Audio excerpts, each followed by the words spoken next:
to you, despite the fact that they only have 53 votes. And to make this situation even more absurd, and to show the American people the contempt in which the Republicans hold for negotiations and democracy, you got a Speaker of the House who has now given his members a 6-week paid vacation. Country is in the midst of a major crisis. Republican members of the House are nowhere to be seen. They're on a paid vacation. And if that doesn't tell you everything you need to know about whether Republicans are willing to negotiate, I don't know what will. Mr. Speaker, everybody in this country knows that our current health care system is broken. They know that we pay by far, not even close, the highest prices in the world for health care, while some 85 million Americans are uninsured or underinsured. They know that we are the only major country on earth not to guarantee health care to all people as a human right, something which must change.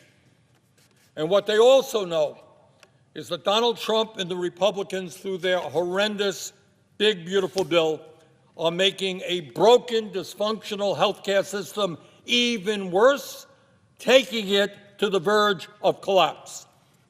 That legislation is doubling premiums for over 20 million Americans who are in the Affordable Care Act exchange. And in my state, we are hearing from Vermonters who are being asked to pay a tripling of their rates and even a quadrupling of the rates. Who, in God's name, at a time when health care costs are already so high, can afford a doubling, a tripling, or quadrupling of their rates? That is insane. Nobody in my state, or I expect in this country, can afford to pay that. Further, that big, beautiful bill would throw 15 million people off the health care they now have as a result of massive cuts to Medicaid and the Affordable Care Act. According to studies, that would result in some 50,000 Americans dying unnecessarily every year. Low-income, working-class people who have chronic illnesses who will no longer be able to get health care. That is what we are being discussed. Anybody think it's a good idea to allow 50,000 of our fellow Americans to die unnecessarily each year? And all of this is being done in order to give $1 trillion in tax breaks to the 1%. No, Mr. President, I do not believe that Elon Musk and Mr. Zuckerberg and Mr. Bezos and the other multi-billionaires deserve $1 trillion in tax breaks in order to throw 15 million Americans off the health care they have and double premiums for over 20 million Americans. I don't believe that. The overwhelming majority of Republicans, Democrats, Independents don't believe that either. Mr. President, the American people understand that the Republican Party controls the White House, they control the Senate, they control the House of Representatives. And understandably, for that reason, poll after poll shows that Americans hold the Republicans accountable for this shutdown. But it's not just polls. On Tuesday, there was an election in which Trumpism was overwhelmingly rejected from Maine to California and a lot of states and cities in between. And one of the key reasons is that Americans want Democrats to make certain that they do not experience huge increases in their health care premiums or get thrown off the health care they have. That is what they are saying. We cannot afford a doubling or tripling in our health care costs. Stand with us. That's what that election was significantly about. President Trump claims to be a deal maker. In fact, he wrote a book called The Art of the Deal. Well, Mr. President, the ball is in your court right now. Help negotiate a deal. Show us what a great deal maker you are. Help us negotiate a deal which protects the health care of tens of millions of Americans, and let us end this shutdown today. We can end it in the next few hours. So, Mr. President, That is what this struggle is about. That's what this shutdown is all about. It's whether Republicans succeed in making a broken and dysfunctional health care system even worse by making health care unaffordable for working class and middle class Americans. It's about whether millions of our fellow Americans no longer have health insurance and that many of them will die unnecessarily. So, Mr. President, we are hearing right now, every one of our offices are hearing tragic stories of families having to decide whether they can pay for their parents' cancer treatment, for example, or whether they will see a parent die without that life-saving care. There are millions of Americans now dealing with chronic disease. They're dealing with cancer, they're dealing with diabetes, they're dealing with Alzheimer's, they're dealing with heart disease. And they are wondering, if they get thrown off of health care, premiums go so high, how are they going to stay alive? How are they going to take care of their parents, their kids? That is what this shutdown is about. And whether it is in Maine, New Hampshire, Nevada, or Vermont, the American people want us to stand with them. And that is what this whole debate is about. We cannot fail the American people. They are looking to us to make sure that they continue to have health care. Let us not betray them. Thank you.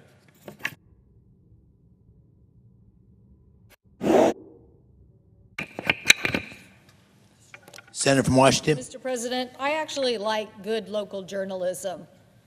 I'm going to fight as hard as I can in the United States Congress to keep local journalism and fight AI that basically might obliterate it for all intents and purposes. So I'm just going to read my statement here. In an article printed in the Vancouver Columbian on August 11th, 2025, the headline is, Child Care Owner Urges Congress to Take Action to Save the Affordable Care Act Tax Credit Expansions. The owner of East Vancouver Child Care Center joined Senator Cantwell D. Washington Monday to draw attention to Washington's rising health care costs. The two spoke at a news conference at Tree Hill Learning Center on East 196th Avenue, along with representatives from the local insurance agency and the workforce Southwest Washington. Washington's insurance commissioner said that in May, the 14 health insurers in the state were seeking a rate increase for next year, and the proposed increases for plans sold on the individual health insurance market averaged 21% and ranged from anywhere from 9.6% to 37.3%. The office expects premium increases to affect 300 people statewide. Dana Christensen, the owner of Tree Hill Learning Center, said this isn't the first time she has faced rising healthcare costs for her two Vancouver child care facilities. Each year, I face a difficult decision of how much this rate increase, currently 24%, do I take on and absorb, Christensen said. How much do I pass on to the employee?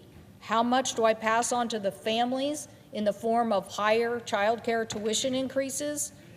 Each rate increase request is evaluated independently by actuarial staff, said Aaron Van Tool, spokesman for the Insurance Commissioner's Office. That's mandated by state law. But the rate changes are usually finalized in September, Van Tool said. Claims and administrative costs, medical, prescription drugs, company expenses, profits will be reviewed by the Commissioner's Office as all part of determining if they are reasonable. Cantwell called the proposed increases a threat to child care affordability. The Insurance Commissioner's Office said Congress anticipated failure to renew the enhanced premium tax credits is contributing to the proposed increases. Congress created the premium tax credits in 2014 as part of the Affordable Care Act to lower health care plan premiums for eligible households. The American Rescue Plan in 2021 expanded who was eligible for the credit, and the Inflation Reduction Act extended it to this year. It is set to expire at the end of this year. We all know the increased rates are something we can deal with in Congress, Cantwell said. That is why today I'm urging Congress to take action on the Affordable Care Act tax credits and their expansions, and to make sure we do so before the end of the year. The Senator's office said rate increases are being requested nationwide, and 3 states have already approved them. The Congressional Budget Office expects fewer people will participate in subsidized exchanges, and the uninsured rate will climb if the enhanced premiums aren't extended. NBC News reported earlier this year that Republican lawmakers are split on whether to extend the tax credit. Some said the federal government could no longer support it, while others wanted it extended. Just a little side note before I keep reading. At that point in time, 5 of my colleagues on the other side of the aisle said they wanted the tax credits extended. That was early in August. The Washington Health Benefit Exchange, the state's health insurance marketplace, estimated 216,000 health plan enrollees in Washington were eligible for the enhanced premium credits. Christensen said her business already operates on thin margins. I view providing health care benefits not as a perk, but a fundamental necessity, she said. I never want an unforeseen illness to financially ruin an employee or force them to neglect their health care. Still, rising health care costs are forcing her clientele to reconsider if they can afford to keep their child in a licensed facility or continuing to work at all. Quote, "We cannot solve this problem alone," Christensen said. "We need the support of lawmakers, the insurance industry, the regulatory agencies to address the root cause of the rates and increase disproportionately in the increases and disproportionately affecting those who need it most." As the clock continues to tick here, that's actually the end of the story. I wanted to read that story because that was August, and it showed at that point in time we had people on this side of the aisle who wanted to negotiate. They were in the news. I summated it by saying there were 5 people, but I'm sure there's more by now. So that is why we're asking with this simple proposal, let's open the government, extend these tax credits for a year, because we know there's bipartisan support in both the House and Senate to do that, and continue to reform this so we can keep this child care facility in Vancouver, Washington in business. Let's not make this, we've shared a lot of stories about individual people, but we haven't shared enough stories about the small business impact and the economic impact to employers when you take affordable health insurance away from them and they don't have options. This owner lamented in the story, which should I do? Do I absorb these costs and not be a profitable business? Do I make these employees not have health insurance? Do I raise these costs and then these parents can't have the child care that they need to stay? She told me on that day that literally some people decided to stop work because they no longer could afford child care.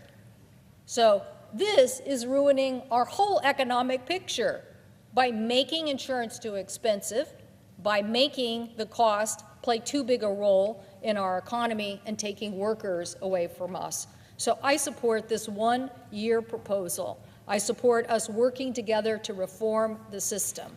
I've championed many things in the Affordable Care Act that have driven down costs, and I will work with any of my colleagues on the other side of the aisle to continue and expand that work, because it is important. It is important for us to continue to have affordability, particularly in health care, as we have a rising baby boomer population reaching retirement age. We have no other choice but then to focus on affordability. I thank the President, and I yield the floor. The Senator from Massachusetts. Mr. President, thank you. Millions of Americans are counting on Democrats to stop Donald Trump and the Republicans from raising health care costs. And I'm here to say Democrats will not back down. Fighting to lower health care costs is a righteous fight. For too many Americans, health care premiums are going up by hundreds or even thousands of dollars a month. Who has that kind of money? Just this week, I talked to a woman in Florida, practically in Donald Trump's backyard. She is a wife, she is mother of 4 lively kids, and she is about to lose her health insurance because of Trump's cuts. So what does that mean for her? She has malignant melanoma, and now she is looking at canceling her ongoing treatments because once she loses her insurance, she cannot afford treatment for her cancer. That is deeply, deeply wrong. Democrats are in this fight for the right reason, and Democrats will stay in this fight for the right reasons. In July, congressional Republicans worked hand in hand with President Trump on their biggest passion project, jamming through a bill to hand out massive tax cuts to millionaires, billionaires, and giant corporations. And then, just to put a little extra whipped cream on top of their Republican ice cream sundae, they paid for those billionaire tax cuts by slashing health care coverage for millions of Americans. Every single Republican voted for it, and every single Democrat voted against it. And when the Republicans voted to cut health care funding last July, Democrats said, we cannot sign off on a 2026 budget that cuts health care for millions of Americans.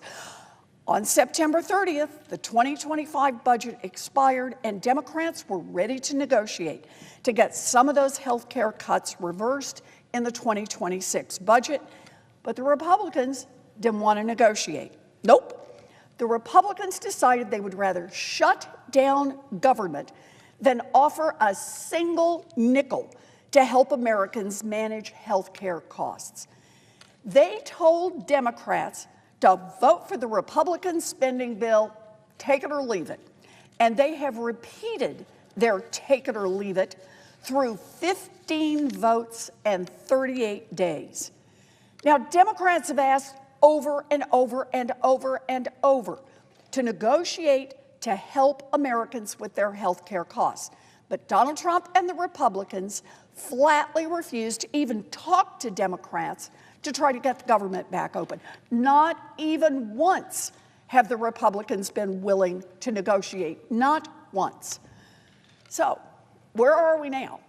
Well, Trump tweeted 7 times in one day about his brand new marble bathroom at the White House, while Americans turned to crowdfunding to pay for their health care and grocery bills. Trump hosted a Great Gatsby-themed party while he turned off food assistance for millions of Americans. You know the message to 42 million Americans from Donald Trump? Eat dirt. And Trump is weighing the important idea of etching corporations' names into his grand new gold-encrusted ballroom, while millions of Americans who lose their health insurance will get sick and be forced to decide whether to give up care altogether or go bankrupt trying to pay for it. Meanwhile, Republicans in Congress are in disarray. The House is now in its 7th week of paid vacation. They couldn't reopen the government if they wanted to because they aren't even in Washington to vote. They have members, Republican and Democratic members, who want a deal on health care. But Speaker Johnson just says, nope, everyone spend another week on paid vacation. And here on the Senate side, Republicans are in chaos. Leader Thune puts the same bill up over and over for the same votes. Won't talk about changing a single word. And now he can't even organize a vote among Republicans to reorganize the government. Instead, Republicans are fighting with Republicans over what to do, and still no one says, let's help families on health care and get the government open. So, Democrats have put a proposal on the table. Lower costs by extending health tax credits for 1 year and reopen government. Do it all in one vote. And during this next year, we will continue to work to make our health care system work better. It's a common sense plan that helps people across this country and that gets our government open. The Senate could do its part to reopen government in less than an hour. We can do it right now this afternoon. We just have to put the interests of the American people ahead of politics. Americans are demanding, urging, begging Congress to do something. Do something before Americans are forced to get sicker and sicker before they can get health care. Do something before health care costs go up and up and up for everyone in this country. People are sick of Washington politics. So we ask our Republican colleagues, help us do what is right for the American people and help us do it right now. Mr. President, I yield the floor.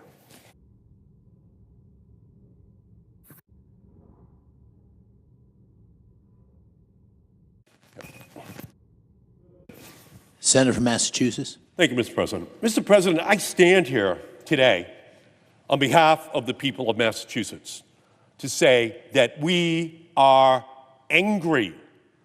We are angry that Trump and MAGA Republicans are doubling the cost for millions of Americans, and their health care bills are going to skyrocket when they promised lower prices. We are angry that Trump and MAGA Republicans are stripping Medicaid from the most vulnerable people in our communities. We are angry that Trump and the MAGA Republicans are making families with hungry children go to food pantries for their next meal, forcing families to choose between groceries and rent. We are angry that Trump and MAGA Republicans are using public servants as pawns in their hateful political games. And we are angry that during all of this, the Republicans have refused to come to the negotiating table. The House of Representatives has been out for 6 weeks. They're in a political witness protection program across our nation, refusing to come to Washington to sit down to negotiate on these issues. And Americans are counting the hours that are left to solve this health care crisis for them and their families. They're looking around for help. They're looking around for hope. And they are all looking instead at cruelty, pain, fear. That is the agenda of Trump's MAGA Republican Party. Last weekend, I met with Jeff from Natick, who is fighting stage 4 lung cancer. He pays $35,000 a year for an affordable care, health care plan. $35,000 a year.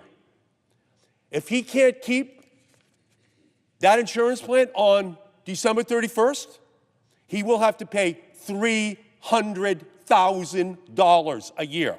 Jeff does not have $300,000. That's about to hit him in about 7 weeks. Barbara, she retired early to take care of her spouse with dementia. Her bill's going from $7,500 a year to $18,000 a year. She cannot afford that. There are 22 million stories like Jeff, like Barbara, 22 million of them, who are facing Thanksgiving and Christmas over the next 7 weeks, and there are no answers for them. 22 million people. That's outrageous. These people are afraid and they're angry. By the way, we saw a lot of that anger come out on Tuesday night. They came out angry. They came out of fear to vote. That's what happened. And it's only going to build and build and build as each day goes by, and we cannot get an answer from the Republicans on how are we going to handle those people? How are we going to give them what they need for those families? And it is very difficult to fathom this abject cruelty of this president, who is happy to force grandma to choose between paying for her prescription and paying for her heating bill, forcing a caretaker to choose between being there for their parent with Alzheimer's or picking up an extra shift, forcing a single mom to choose between paying for a checkup or paying for after-school snacks. And since they have taken over in January, the Republicans have promised that they were going to solve the health care crisis in our country. And all it's done is grow and grow and grow. And they pass a bill to take away all of the health care coverage for all of these 22 million people and then transferred the money to billionaires in tax breaks. They swiped the health care of 22 million vulnerable people for billionaires. Ralph Waldo Emerson, the great Massachusetts poet, said, "Health is the first wealth." And MAGA Republicans and Trump have looted that wealth, that health, for those people. These people are angry and they're afraid. They're afraid. They don't have the backup funding that millionaires and billionaires have. Now, my father drove a truck for the Hood Milk Company. He drove a truck for the Hood Milk Company. I'm his son. And I believe that God created a world where every single person is able to receive the health care which they are entitled to. 3 meals a day, put children through school, keep them safe from illness, give Americans dignity in tough times. Those are the families we're talking to right now. It's the milkmen, it's the workers in nursing homes, it's the children across our country who are going to see a loved one lose their health care in 7 weeks. And the Republicans refuse to come to the table. Every American has a right to live in dignity in tough times. That's where we are right now. They're facing increases in electricity costs, in healthcare costs, in food costs, in clothing costs, in everything. And we can solve at least the healthcare part of this issue right here. The richest nation in the world can ensure peace and health and opportunity for every man and woman and child in our country. We're the wealthiest nation in the history of the world. And the Republicans are about to let 22 million of them lose their health insurance or see it increase by double or triple, or in the case of Eric from Natick, 10 times, from $30,000 a year to $300,000 a year, and he is in stage 4 lung cancer? And we're not even discussing this. The House of Representatives is at a vacation for 6 weeks. Well, those 6 weeks, if you project them forward from now, we're talking about Christmas. That's what we're talking about. What are we in the world is in the mind of Donald Trump that he would allow these families for the next 6 weeks to worry about where the coverage for their family is going to come from? The very least we can do is extend the Affordable Care Tax Credits for 1 more year and provide some desperately needed relief for those who are struggling to get by, who need our help right now, who need the peace of mind right now.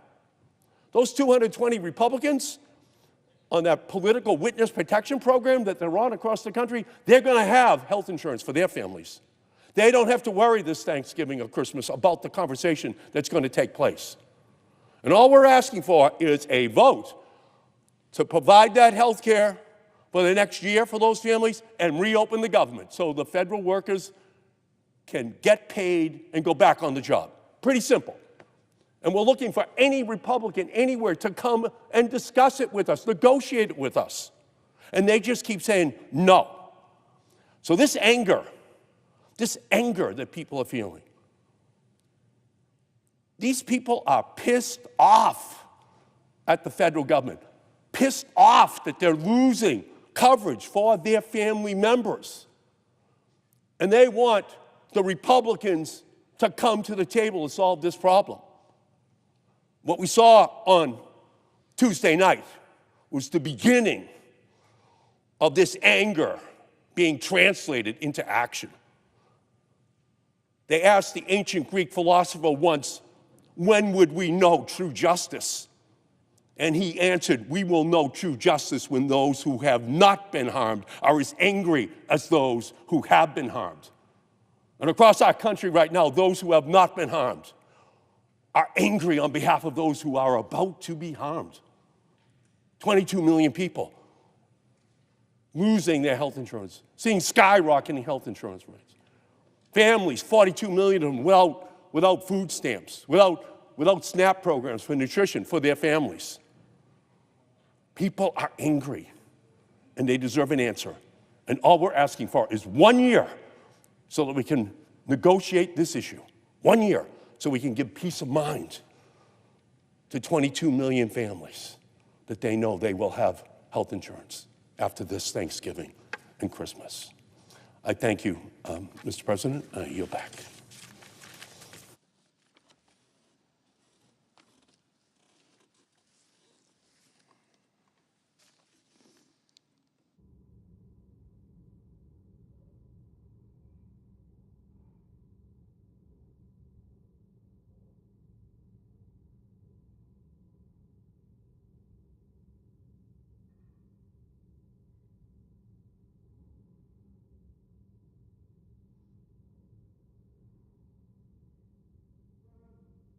Senator from Oregon. President, I support this proposal and would like Americans to know why. Since before Donald Trump was sworn in for a second term, Senate Democrats have known that this is a health care problem for millions of American families that cries out for fixing. Again and again, we asked our Republican colleagues to work with us, sit with us, and negotiate improvements in a black-letter law that makes Americans' health care better for American families. Again and again, we were turned down. So, on the Senate Finance Committee, everybody knew this day was coming long before Donald Trump took the oath of office. Now the crisis is here, and I'm here to say our door is still open. The Senate Finance Committee has a track record of getting bipartisan work done. Senator Crapo and I wrote a bill that transformed how pharmacy benefit managers work in Medicare. It passed the Finance Committee 26-0. Despite this track record, Republicans still refuse to sit down and even have a conversation about how to help these Americans afford their premiums. That's why we've all been out on the floor today. I'm in the fight for Bart and Carla from Eugene, Oregon. A few years away from Medicare, they've had long careers as a carpenter and a teacher. They worked hard. Now the rug is being pulled out from under them. They've been paying $400 a month in premiums. Without an extension of the credits, they're going to pay $2,200 a month. That's an increase they just can't handle. My Republican colleagues have provided a host of excuses about why they can't work with us. But the excuses don't hold water. For example, there have been allegations of fraud. The same straw man that they used to make the largest Medicaid cuts in history. Republicans pretend they're fighting fraud, but really they're just pushing up costs and kicking working people off their health insurance. And so, to again try to bring everybody together, we introduced legislation that would prevent bad actor brokers from enrolling or switching people into plans without their knowledge. That way we could slap fraudsters with criminal penalties when they harm consumers. On the Republican side, after all the talk, no co-sponsors. Finally, there's been an excuse that says this policy was created during COVID, and now that the pandemic has passed, the tax credits ought to lapse too. Doesn't make any sense to me. I don't see Republicans coming down to the floor, for example, to say that telehealth benefits for seniors on Medicare should expire because they were created during the pandemic. This is something I feel strongly about. As my friend from Minnesota knows, I wrote that with the late Orrin Hatch on a bipartisan basis again. The first Trump administration used them to great success. Just because a good health care policy was created in a crisis moment doesn't mean it ought to be ripped away from Americans once the crisis is past, especially when ending that policy would create a new crisis for over 20 million people who no longer will be able to afford good quality health care. Those are just a couple of the Republican excuses. But the bottom line is, over here, we want to protect families' health care and keep premiums from rocketing into the stratosphere. And unfortunately, the Republicans haven't shared that view. My hope is, and we've had an important conversation, appreciate the leadership, Senator Klobuchar, we've had an important conversation about trying to get our colleagues on the other side of the aisle to do the right thing. Join us as we've done so often in the Senate Finance Committee, and lower Americans' health care costs. I yield the floor.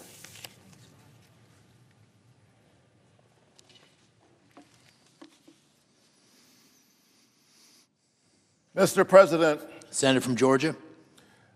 I believe in health care. Your health, my mother told me a long time ago, is everything, so take care of your health. It is vital. It is essential. And I believe that health care is a human right. And it is certainly something that the wealthiest nation on the planet and in the history of humankind can and ought to provide for all of its citizens. It is right, it is fair,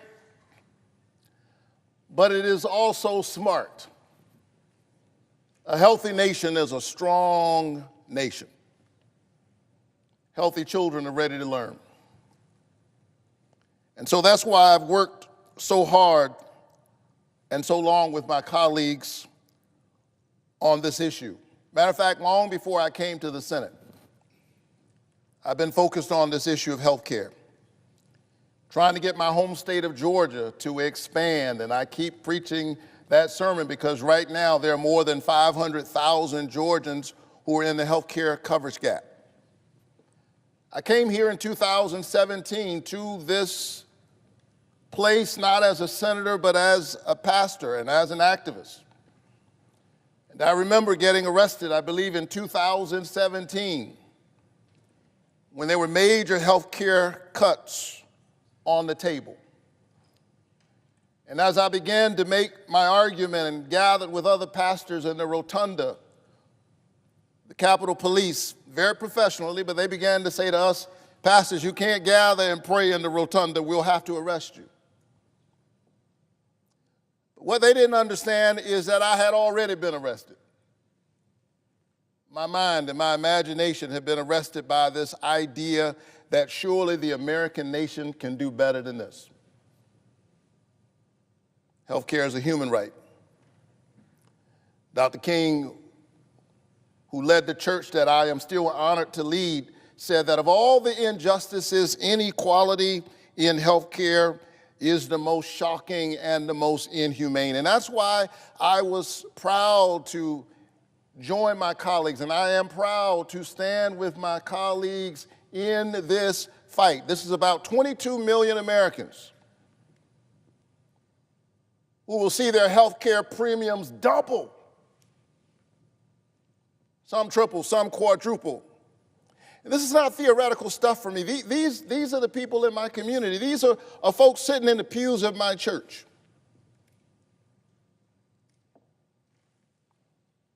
And many of them will lose their health care if something doesn't happen. A few weeks ago, I was at the Evans County Memorial Hospital in Evans County. And I got to tell you, that's a red district. I don't have a whole lot of votes. I got some.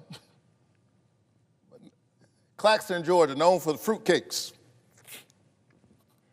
And I was at that hospital, and I can tell you that those folks were already worried because of the draconian cuts to Medicaid in the big, beautiful bill, so-called beautiful bill.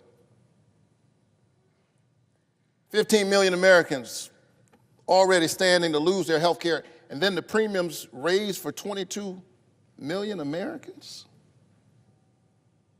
while giving Elon Musk and people like him a tax cut?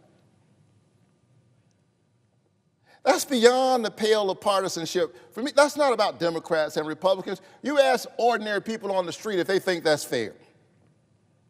I can tell you that those folks in Evans County, many of whom did not vote for me, but I am fighting for them because I am their senator too. They're worried about it. And so that's why we've been in this fight, and that's why we continue to stand to this very day. It's day 38.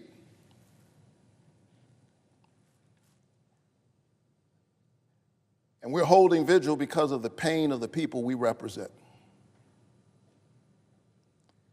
And there's a lot of pain to go around.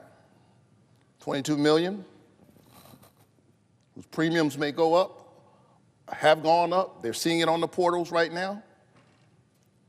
Federal workers who've been furloughed. The kids who like me, are in Head Start. We've got Head Start centers that are about to shutter because of the government shutdown. And let's be honest, the folks on SNAP were dragged into this fight. They were not a part of this. They were dragged into this fight.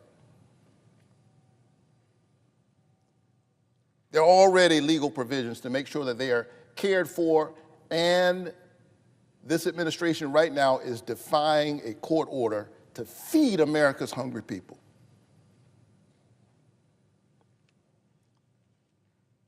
With all of that pain,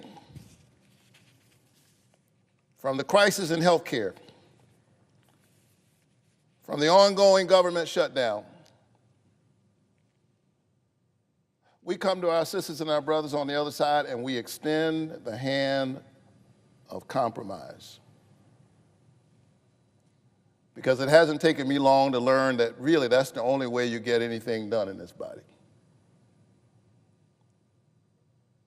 I work all the time with colleagues with whom I disagree about 90% of the time.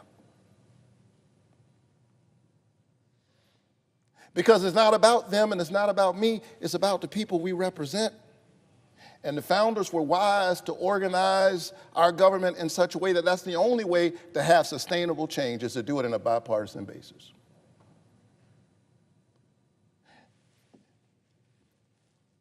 And so my colleagues have taken their position, we've taken ours, and here we are at an impasse. But I represent a state that elected me and Donald Trump.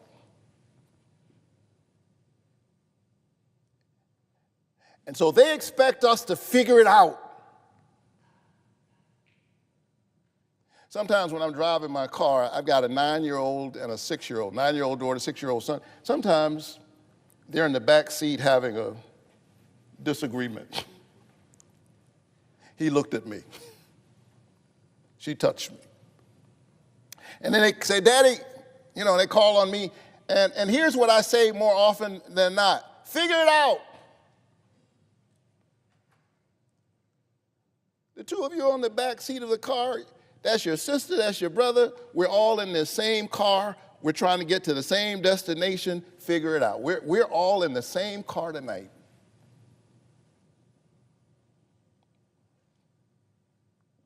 Democrats and Republicans.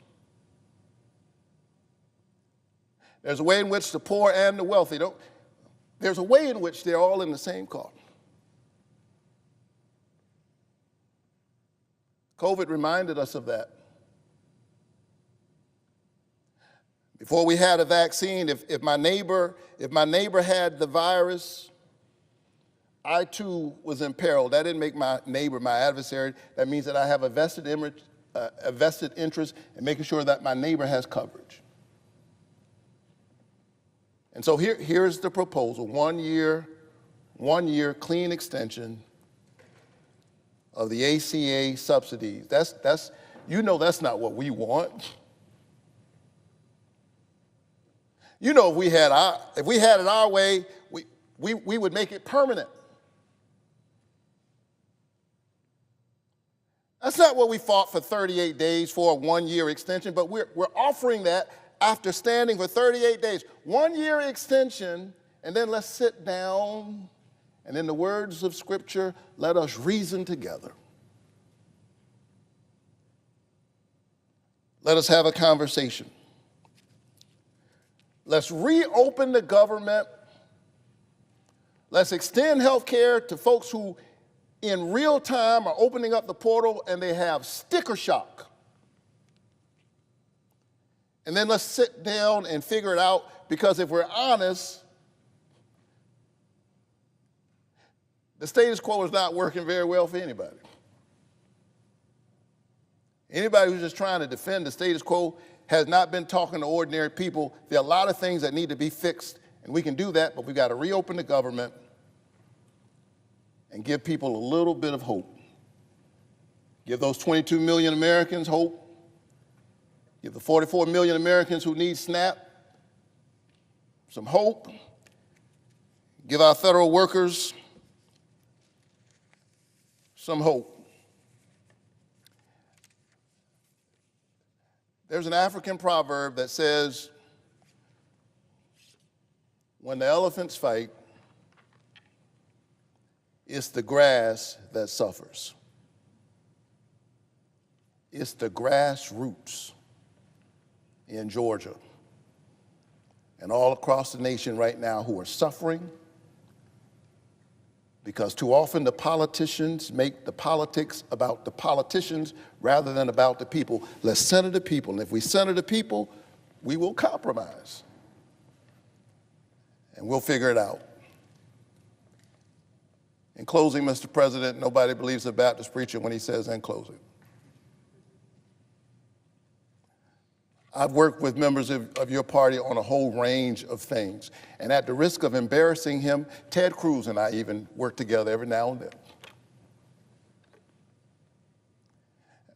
And I mention him because early in my tenure here, he and I worked on a little thing, just a little provision, to try to get a little bit closer to building out this interstate, I-14, that would run through Georgia all the way to Texas. Same road that runs through Texas runs through Georgia. And if we get that road built out, when it's time to get on that road, nobody asks you, are you a Democrat or are you a Republican? Nobody asks you about your religion or if you have a religious tradition at all. Nobody asks you. Some folks are going to church, some are going to the mosque, some are going to temples, some are going to the park, some are going to the beach, but they all get on the same road trying to get to wherever they're going. There is a road that runs through this American experience. There's a road that runs through our humanity that ought to connect all of us together, that ought to remind us that we all want our children to thrive and we all want our families to have a future. Let us make haste to that road and walk towards a brighter American future. I yield the floor.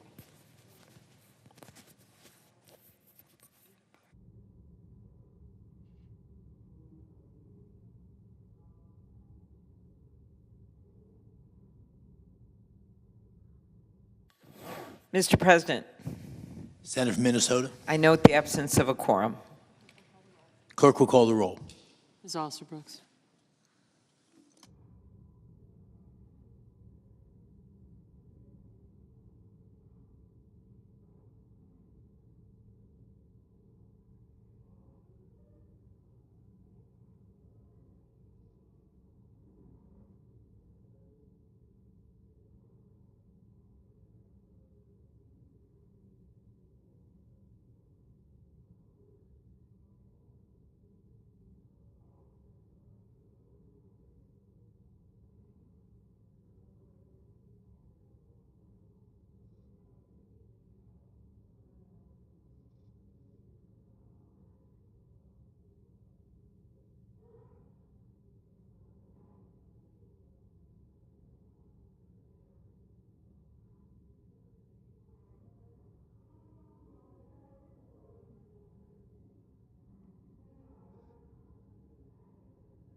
Senator from Wisconsin.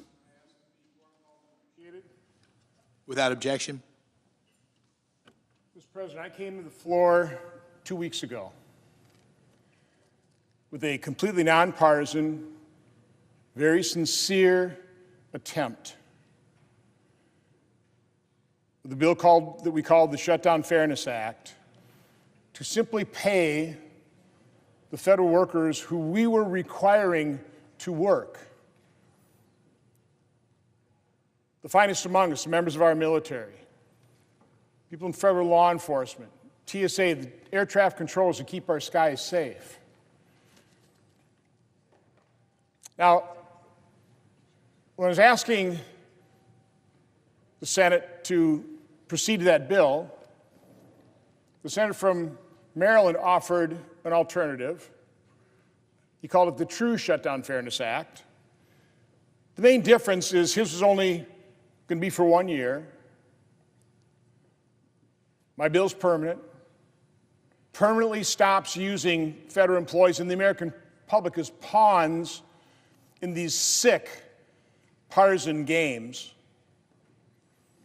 The other difference was my bill is focusing on the people we were forcing to work. His bill added furloughed workers.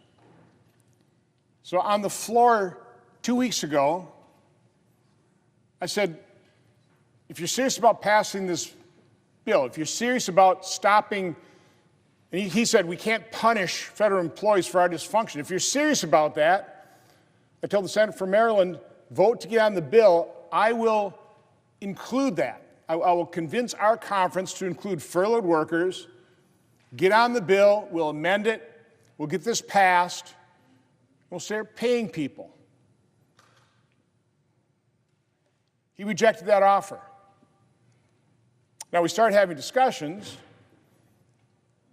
His staff immediately acknowledged the fact that my bill did not in any way, shape, or form impact the president's authority in terms of who determined who was furloughed, who gets, included in reduction in force. It was silent. Even though they falsely accused my bill of giving the president greater authority, it didn't. I came to the floor again today to pass an amended bill with furloughed workers. By the way, a bill that is now supported by the American Federation of Government Employees. I believe that's the largest public employee union, the Federal Managers Association, Federal Law Enforcement Officers Association, National Air Traffic Controllers Association. And we're going to have the senator from Texas come down and talk about what is happening with air travel as we speak. The International Association of Firefighters, the Association of Flight Attendants. These are public sector unions that generally don't support Republican legislation. What they particularly like about my bill is the fact that it's permanent. It prevents federal workers and, quite honestly, the broader American public from being used as pawns, again, in these sick political games being played right now with their lives. So, in a few minutes, we're going to proceed to vote on a motion to proceed to my original bill. That's how this works. The leader voted no, so we can bring it up for reconsideration. So we have to bring that bill up. But we already have the language for the substitute amendment, which includes furloughed workers, that has been vetted by, quite honestly, offices, both Democrat and Republican Senate offices, by the Office of Management and Budget, by the public sector unions who have come out in support for it.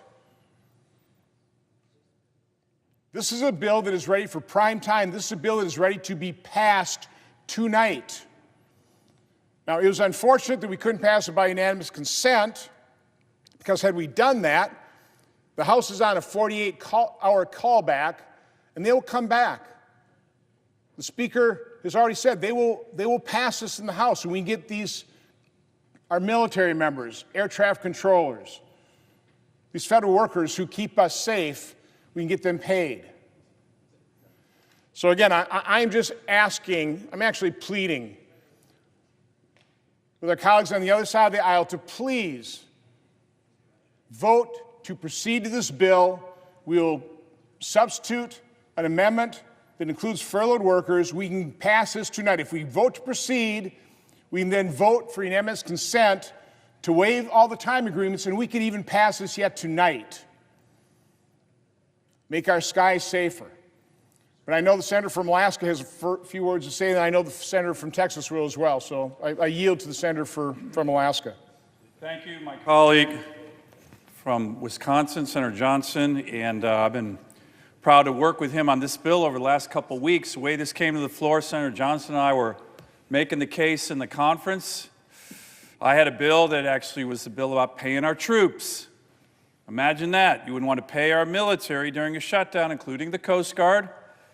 Senator Johnson came to me and said, hey, Dan, I got a broader bill. Let's pay everybody who's required to work to keep us safe in America. So I said, great idea. Let's do it. So this is the Shutdown Fairness Act. Senator Johnson already talked about what it does.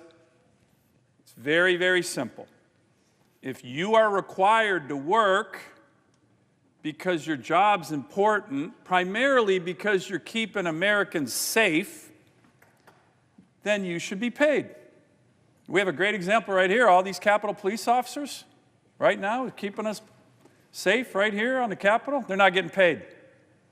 Air traffic controllers, TSA, keeping us safe right now in America. Senator Cruz is going to talk about what they've been going through. They're not getting paid. They should be paid. And of course, our military. President Trump has worked magic to keep them getting paid, but that's going to run out soon. So this is a very simple bill.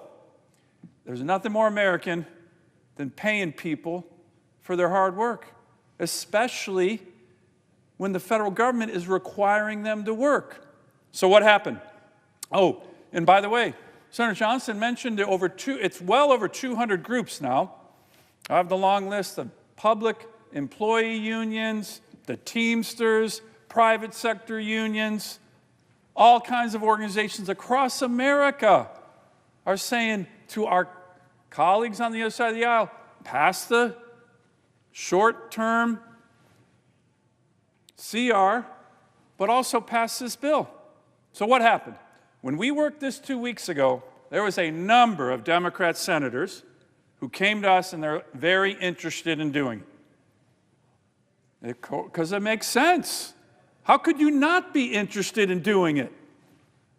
We can negotiate health care and these other issues, but the men and women in the federal government who are working without a paycheck, you've been hearing stories about the FAA guy driving an Uber because he's got to pay his family. He's not getting paid. And he's had a really important job as an air traffic controller. So we thought our bill was going to pass. A number of Democrat senators were like, hey, we agree with this. It's 2 weeks ago. So what happened? Here's what happened. The same thing that's been happening every night. The minority leader, Senator Schumer, and the Democratic leadership is pressuring the other Democrat senators, don't do it. Don't do it. The pressure comes on them. It's happening right now. The pressure comes on. Don't do it. We got to make sure the left wing of the party's happy. You heard Senator Schumer recently that we're, quote, winning. We are winning the shutdown. I'll tell you who's not winning the shutdown. By the way, I have no idea who he's talking about when he says we, but I'll tell you who's not winning the shutdown. The men and women in America who work for the federal government who aren't getting a paycheck and are required to work. So that's what happened last time. Democrat senators were going to vote for our bill. And the leadership on the Democratic side, because they want to use these people as leverage, convince them, pressure them not to vote for it. So I hope my Democrat colleagues, at least 9 of you, actually it's 8 of you, have the courage to look at your leader and go, you know what? Chuck, sorry, I'm going to pay the Marines. I'm going to pay the Navy. I'm going to pay the FAA. I'm going to pay TSA. And we're certainly not going to use them, as Senator Johnson said, as pawns. Because right now they're being used as pawns. So here's the deal. To my Democratic colleagues, 2 weeks ago, a number of you were going to do this. We had discussions. And then you kind of got pressured to not. Show some courage. Walk up and vote with us to pay the men and women in America, federal workers who are keeping us safe and haven't gotten a paycheck. There's nothing more American than that. Have the courage to do it.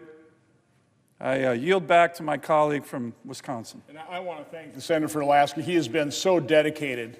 He's been so tenacious in making sure the finest amongst the men and women of our military get paid, and then signing on to my effort to broaden this to all federal employees.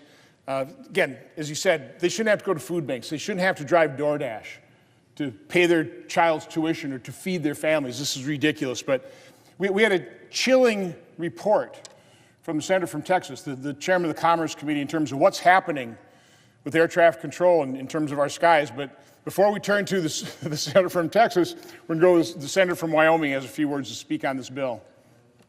Thank you, Mr. President. And I want to thank Senator Johnson for his dedication to try to pry the federal workers who are being used in what is a political battle, and I want to excuse them from a partisan political battle that is not of their making, so they can go back to work and serve the American people. So what we have here is a political standoff between Democrats and Republicans in Congress. It has nothing to do with the air traffic controllers. Some of them are Democrats, some are Republicans. It has nothing to do with any other essential or furloughed federal worker. Some of them are Democrats and Republicans. Some of them probably agree that we should shut down the government so insurance companies can make billions more dollars off the American taxpayers under Obamacare. Some of them are Republicans and think that we should open the government and work out this healthcare mess after we open the government.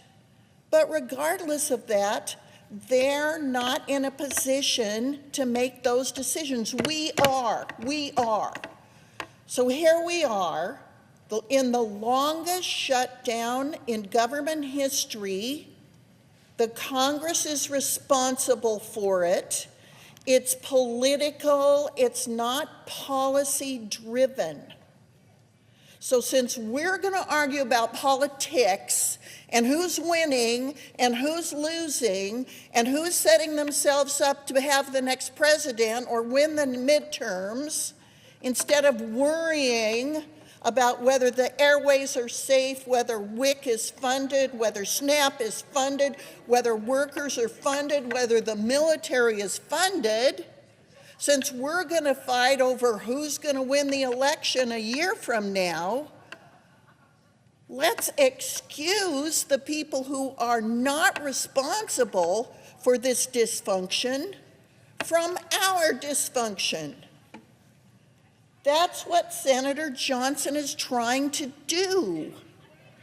Now, we all agree, Democrats and Republicans, that this is not fair to federal workers, people who are in the military, who are air traffic controllers, who are essential, who are furloughed.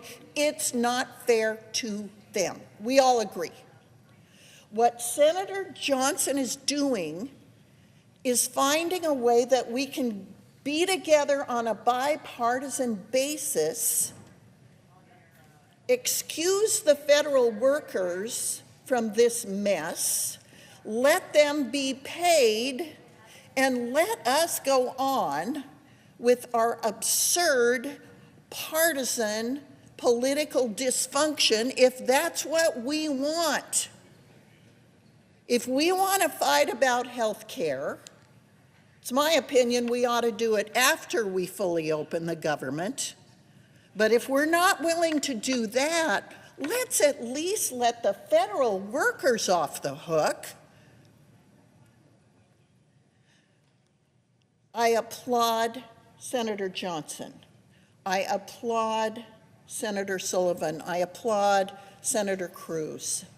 We want to be able to keep Americans safe who are getting in airplanes every day. We want to keep Americans safe who are working in the military. They don't make very much money, especially those young first and second year military employees. And some of those have young families. Some of those have spouses. I'm telling you, they don't make much money. And then you withhold their pay. Those are the people that are working paycheck to paycheck. Let them out of our political dysfunction. Don't make them suffer for our political misfunction and dysfunction. I want to also thank any Democrat who will listen and be compassionate towards your federal workers in your districts. This is wrong for those of us, whether we disagree about health care or not, whether you want to fund billions of dollars to give to insurance companies for a broken health care system, fine. We can have that debate. But don't penalize the federal workers for our dysfunction, our disrespect for them. Thank you, Mr. President. I yield back. I appreciate the remarks by Senator for Wyoming. I know people are already coming down here to vote, but there are no time restrictions here. This is extremely important. We have a number of senators that want to speak to this issue. We should give them time to speak. Hopefully, to convince our colleagues on the other side to, again, be fair. Think about what your vote means to people that don't want to be used as pawns. Now, I believe the senator from Texas, our chairman of the Commerce Committee, he's got some pretty, as I said, chilling information to relay to the American public based on what is happening if we do not pay air traffic controllers. Senator from Texas. I thank Senator Johnson. It is day 38 of the Schumer shutdown, the longest government shutdown in the history of the United States. Now, Senator Schumer told the world, quote, "Every day gets better for us." Senator Sullivan asked, "Who's the us?" I'll tell you who the us is. This is a partisan political show. It happened because in March, the Democrats decided to be reasonable and allow the government to stay open. And the extreme left wing of the Democrat Party got furious, and Senator Schumer nearly lost his job. And now, the government is shut down because the Democrats want to show the radical left wing and their base that they really, really, really hate Donald Trump. Now, on the Democrat side of the aisle, there's a talking point we actually had in the Commerce Committee yesterday. One of our Democrat colleagues said, there's a Republican president, there's a Republican Senate, there's a Republican House. This is the Republicans' shutdown. And I don't know who actually produces those talking points for Democrats, but every one of them, word for word, says the identical thing.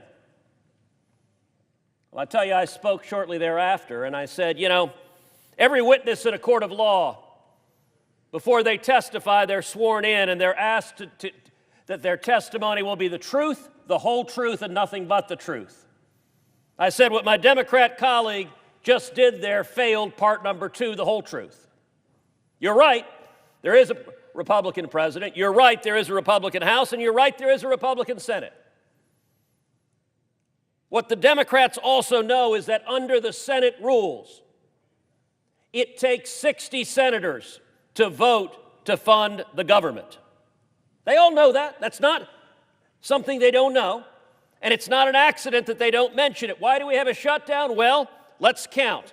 There are 53 desks on this side of the Senate floor. There are 53 Republicans, which means the government cannot be funded until at least 7 Democrats decide we're going to fund the government. By the way, this is not a new development. When Joe Biden was president, 13 separate times, we passed a clean continuing resolution. What does that mean? We had a 60-vote threshold then, too. That means Republicans could have done this garbage any of the 13 times under Joe Biden, but we did not. They didn't have 60 votes. What was different when Joe Biden was president is Republicans voted with the Democrats to allow the government to stay open. And by the way, in March, the Democrats knew that was the responsible thing to do. It does not take much on the magic Google machine to get video of every one of these Democrats saying on TV, government shutdowns are reckless, they're irresponsible, they're wrong. They all know that. But you know what they're counting on? I look up and the press gallery is virtually empty. They're counting on ABC, NBC, and CBS lying to the American people. They're counting on CNN lying to the American people. They're counting on MSNBC lying to the American people. This is not complicated. 14 times the Republicans on this side of the floor have voted to open the government. And 14 times Democrats have voted to keep the government closed. And then, after they vote to keep the government closed, the Democrats walk out to the reporters and say, gosh, I can't believe the Republicans closed the government. That's when a reporter is actually supposed to do something really radical. It's called report. The person telling me he or she is upset at the government shutdown, why did you vote 14 times to keep the government shut down? Now, there are lots of aspects of this that are painful. But there's one in particular that is impacting American families all over the country, which is any family that is traveling for work, traveling to visit a sick relative, traveling to go to a funeral in a family, traveling to go on a family vacation. There are right now over 50,000 TSA agents. Many of them are going to work. They're not getting paid. They miss their paycheck. There are right now more than 14,000 air traffic controllers. Many of them are going to work.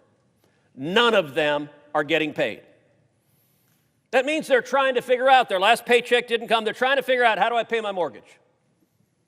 How do I pay my rent? How do I pay my food? How do I feed my kids? How do I take care of medical bills? You know what the answer from the Democrats is? Every day gets better for us. If you're hurting and not getting a paycheck, Senator Schumer's answer, I do appreciate his doing the Mr. Burns tent with his hands. I wish he'd started off with excellent. But that is, in fact, his quote, every day gets better for us. On Wednesday, there were over 15,000 flight delays. On Wednesday, there were over 600 canceled flights. Delta Airlines has called on the Democrats, vote to reopen the government. United Airlines has called on the Democrats, vote to reopen the government. Southwest Airlines has called on the Democrats, vote to reopen the government. American Airlines has called on the Democrats, vote to reopen the government. The National Air Traffic Controllers Association has called on the Democrats, vote to reopen the government. Yesterday, I had a conversation with the administrator of the FAA. It was chilling. As everyone knows, the FAA announced that it is putting in place a mandatory 10% reduction in flights in the 40 largest airports in America. What the administrator of the FAA told me yesterday on the phone was why. And here's what Administrator Bedford said. He said, last Friday, which was Halloween, half of the busiest 30 air traffic control facilities were short-staffed. That includes New York, Austin, Newark, Phoenix, Washington, Nashville, Dallas, and Denver. I want you to listen to this next statistic. Nearly 80% of the air traffic controllers in New York City called out. They did not show up to work. Nearly 80%. Senator Schumer represents New York City. Nearly 80% of the controllers called out on Halloween. There were rampant delays. The FAA said the aggregate data, the whole national airspace system, looked okay. But then they deaggregated the data, looking at the 40 biggest airports in particular. It painted a very different picture. Here's what the administrator of the FAA told me. Pilots filed more than 500 voluntary safety reports about air traffic control problems they were encountering. Air traffic controllers that were fatigued, that were tired, they were making mistakes. And what's the Democrats' views? Well, there's an old line that a gaffe is when someone in Washington accidentally tells the truth. You heard Chuck Schumer say every day gets better for us. Here's what one Democrat aide told CNN. Another senior Democrat aide said, as long as public perception is in their favor, the party will not concede short of, quote, planes falling out of the sky. That's out of the words of the Democrats themselves. Let me tell you, as chairman of the Commerce Committee, part of our responsibility is to oversee the FAA and to do everything possible to ensure safety. Turning to my Democrat colleagues saying, this is not a joke. First of all, the shutdown happened because Senator Schumer had to demonstrate he was tough, so he didn't get primaried by AOC in New York.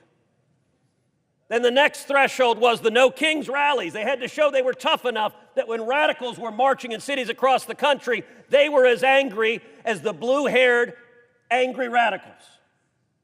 Then we had Election Day. They were going to keep everything shut down to Election Day because it energized their base.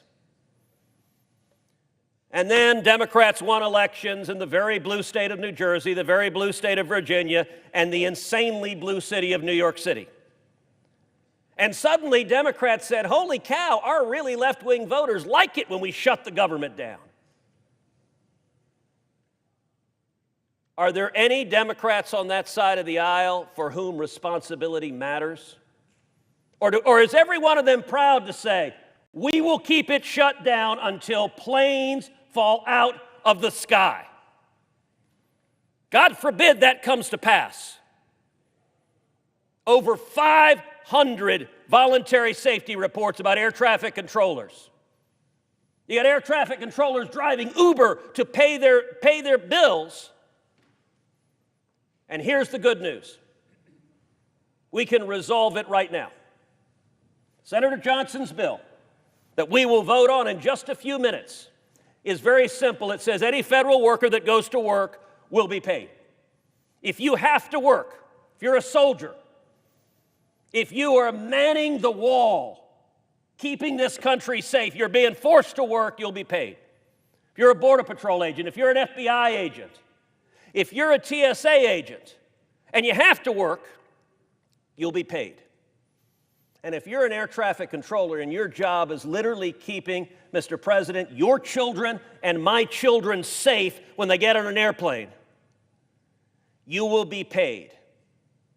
And to those in the media who persist in repeating Democrat talking points, understand this.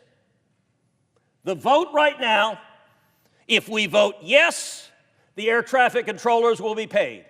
If we vote no, the air traffic controllers will not be paid. So every Democrat who votes no is saying we will not pay the air traffic controllers. What does that mean? There are roughly 45,000 commercial flights a day in the United States. The 10% reduction that the FAA has put in place will be roughly 5,000 flights a day that will be canceled. Now, if you assume 100 passengers are on each flight, I'm a lawyer, not a mathematician, so I'm going to make the math simple. 100 passengers, 5,000 flights a day, that is more than 500,000 Americans who will have their flight canceled each and every day the Schumer shutdown continues. More than 500,000. And millions more will have their flights delayed. So it's a simple choice.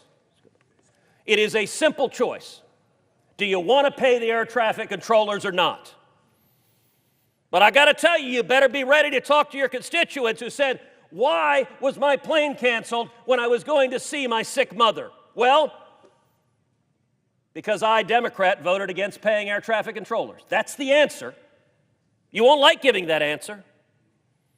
But I'll tell you what, that's a lot better answer than if you have to look in the eyes of someone whose family was killed because the Democrats get what they are explicitly asking for, which is planes falling from the sky. The Schumer shutdown, if you are a left-wing partisan Democrat, you say every day gets better for us. I'll tell you who us ain't. It ain't the American people, so do the right thing because every one of you knows it's the right thing. Vote yes, pay the air traffic controllers, and end this ridiculous shutdown. I yield the floor. The senator from Texas for his sobering remarks. The chamber should be full. It'd be nice if our Democrat colleagues were here to listen to that. I'm hoping they are listening to him on their TVs in their office. God, I hope it literally doesn't take planes falling out of the sky. Tonight, you can continue your shutdown, but you can vote to pay the air traffic controllers, so that is far less likely. If you vote no, and God forbid it actually happens, can you live with yourself? I came to the floor 2 weeks ago in as nonpartisan fashion as I possibly could, begging Democrats to pay people that are forced to work, that are keeping our skies safe, that are keeping our nation safe. 2 weeks later, we haven't done it.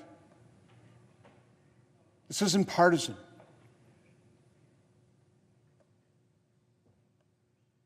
Search your conscience. Ask yourself, honest to God, if a plane has fallen out of the sky. I'm not saying it's because of air traffic control, but you heard 500 safety instances. Our air traffic control system is already antiquated. Can you live with yourself if another plane falls out of the sky and more people needlessly die because we are short of air traffic controllers? I know Senator from Alaska has a couple more comments, then we'll turn it over to the senator from Florida. Well, I just want to thank Senator Cruz, Senator Johnson, for coming to the floor and making this very strong case. And it's about safety, and it's about the American way. There's nothing more American than paying people for the work that they do. We all know that. Again, Senator Johnson's bill is a simple bill. It's about paying the federal workers who are required to work to keep us safe. All these jobs we're talking about are jobs that keep the American people safe. Of course, the military is a big part of this bill. They epitomize the federal workers who are keeping us safe, and they epitomize courage. So do many of our federal workers as well. So I hope my colleagues on the other side of the aisle just show a little bit of the courage that our military displays every day all over the world. just a tiny bit of that courage. Again, to my Democratic colleagues, we know you're getting a lot of pressure from your leadership. Senator Cruz did a great job of explaining the origins of that. By the way, it has nothing to do with health care, it has nothing to do with anything. It has everything to do with appeasing the far left of the Democratic Party, which is rising. So we get that you're under pressure. But you all know that voting for this bill is the right thing to do. I know my colleagues on the other side of the aisle. They're good people. As Senator Johnson just said, have a little bit of conscience and a little bit of courage, the kind of courage that our military displays every day, and vote for the Shutdown Fairness Act right now. Every one of you knows it's the right thing to do, and I hope you do it. I want to thank the senator from Alaska. Yield now to the senator from Florida. The senator from Florida. Right. So, Mr. President, first thing I want to do, I want to thank all the senators that are speaking tonight. I can't imagine voting not to pay somebody. You know, in my state, here's what's happening. We have people that are not getting food. At church on Sunday, the pastor asked if we would actually bring in a whole bunch of food because they knew because of what the Democrats were doing, people would not get their food stamps. So all the food banks, they needed way more food. I was talking to a reporter today in Tampa, and he said the line is unbelievable at one of the food banks he was at in Tampa today. And when I think about these people that are not getting their food stamps, I think of my mom. So my mom was a mom of 5 kids. So we lived in public housing. I never met my dad, and she had to go to farm-to-market stores and ask for food. She never got food stamps, but she had to go ask for food. So just think about what's going on around our country. There's people right now worrying about if they're going to feed a 2-year-old little kid. Can you just imagine what that mom's doing? I mean, I just can't imagine how anybody ever could vote to shut down the food stamp program to not feed kids. Then let's think about all these people not getting paid. So I'll give you my experience. When I was 19 years old, I got married. I was an E2 in the Navy, and I was making $332 or $334 a month. So that same person today, and my wife and I, she was making $75 a week as a legal secretary. So those people, if something like that, I didn't have $25 in the bank. They wouldn't have said, oh, it's okay not to pay the rent. Any costs we had, no one would have said, oh, don't worry, you don't have to pay it now. And so that's what's going on with our military. They have mortgages. Their kids have school costs. You know, their kids want to play sports. They might have medical bills. And my Democrat colleagues are saying they don't care. It's just did they ever live that life? Did they ever live the life that they are worrying paycheck to paycheck how they're going to pay for food, for the rent, for a mortgage? Do you think all the lenders are going to say, oh yeah, we know the government shut down so you don't have to pay your mortgage? So I just don't know how you could not have a heart to open up government. I mean, we can have a policy disagreement every day, and we should. But to not make sure people get their food stamps, not make sure that people are showing up today, as Senator Cruz said, trying to keep us safe in the skies, our military that's trying to keep our freedoms, and the Democrats don't care if they get paid or not. Now let's think about it. Since I got up here, this is my 7th year, I've had a bill that says no budget, no pay. Right? The Democrats have blocked it, including yesterday, because they want to get paid even though they are making the decision that other people don't get a paycheck. They're not willing to give up any of their pay because, like one of them said, He has a mortgage. Why would he be expected to give up his pay? Well, they're doing it every day to all of our federal workers. I just can't imagine doing that. So what I'd say to my Democrat colleagues, open the government. Pay our workers. Make sure people get food, have food on the table. Don't ever, ever, ever in your wildest dreams do that to people in our country. It's wrong to do what you're doing. Senator Schumer came out and said he had a proposal. It's a joke. It's a complete joke. And I'll tell you why. Let's think about what they want to do. For us to be able to make sure that we start paying people, they get food stamps, they want to make sure insurance companies continue to get rich. So their proposal doesn't do anything. So right now, people don't lose their Obamacare subsidies. It's people that make over 400%, that's over probably $128,000, $130,000 a year, get subsidies for their health care. You could be a millionaire. You get a subsidy. So you say he wants to make sure millionaires get a subsidy for people to possibly get any food. Then he knows that Republicans are not going to continue to support a program that pays health care for illegals. That's wrong. Has taxpayer paying for abortion. That's wrong. Has taxpayers paying for trans surgery. That's wrong. Making sure there's about supposedly 4 to 5 million people don't even know they have these subsidies. Directly to an insurance company with no responsibility by a consumer. All you have to do to sign somebody up is know their name, their birth date, their address, sign them up, insurance companies get all the money. Why would we ever support something like that?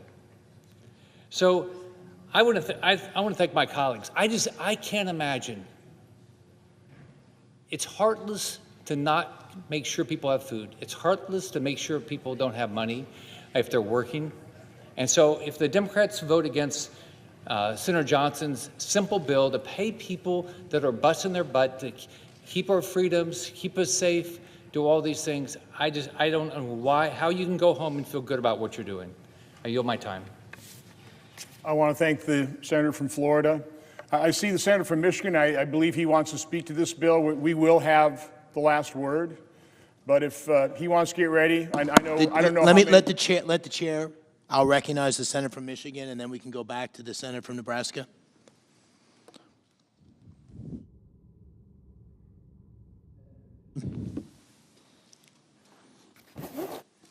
Thank you, Mr. President. Well, let me first say that there's something that we all agree on, Democrats and Republicans here in this chamber, is that we want federal employees to be paid. It's simply unacceptable that they have to work and come to work every day, do their job, and not get paid. That's why we got to end the shutdown as quickly as possible. We're focused on doing that. But that's not really exactly the total story behind the Johnson bill. I have legislation to pay federal employees now. We could vote on that now. I offered it in a UC request from my colleague from Wisconsin and said we have a bill to pay all federal employees right now. No strings attached, no language that gives the president more power, more flexibility to do things that we should not want him to do. But my Republican colleagues don't want to have that bill. Senator Van Hollen, another colleague of mine, has a bill to pay it. It has complete support of Democrats. Let's pay them. We have two bills that if we put on the floor right now, we could pass. If my Republican friends really want to do it, we could pass it with 100 votes.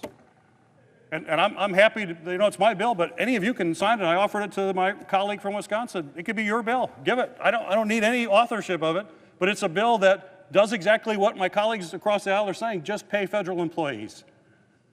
That's what it would do, and yet that's rejected. So why? Well, there's a little bit more in this bill. In fact, the Johnson bill before us actually creates an unlimited and permanent slush fund for President Trump to use. You're not going to get support here from us to transfer what should be congressional power to be able to determine when we want money spent, it actually gets spent the way it should be. It's not about passing a slush fund to the president.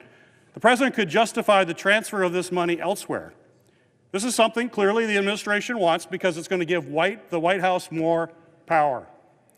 The bill adds presidential authority by it omits the regular safeguards that we include in normal funding bills to ensure that money actually goes where Congress intends. Now, we've been seeing a lot of that. The president basically is just thumbing his nose at Congress every day. Unfortunately, my Republican colleagues say, well, that's okay. If the president doesn't want to listen to the Congress, that's okay with them. You know, we are a co-equal branch of government. We're elected by the people back home to represent our people as senators. We're not here just to rubber stamp a president. I know a lot of my colleagues on the Republican side of the aisle, I'm surprised because a lot of really great people that I have a lot of respect for, and yet we see the president constantly run over Congress, and it's crickets on the other side. No pushback from my Republican colleagues, either here in the Senate or in the House. There's actually, in this bill, there's no explicit guarantee or requirement to actually pay out this money. The administration could sit on this appropriation. We're just blank check appropriation for employees, but the administration can just sit on it for some, or those particular programs they don't like. That's why in a normal appropriations bill, we put in language to prevent that. Now, granted, the president has been ignoring Congress, but at least we put it. We're saying these are the rules. Congress has the power of the purse. It's Article 1 of the Constitution. And yet a lot of my colleagues don't seem to take that to heart.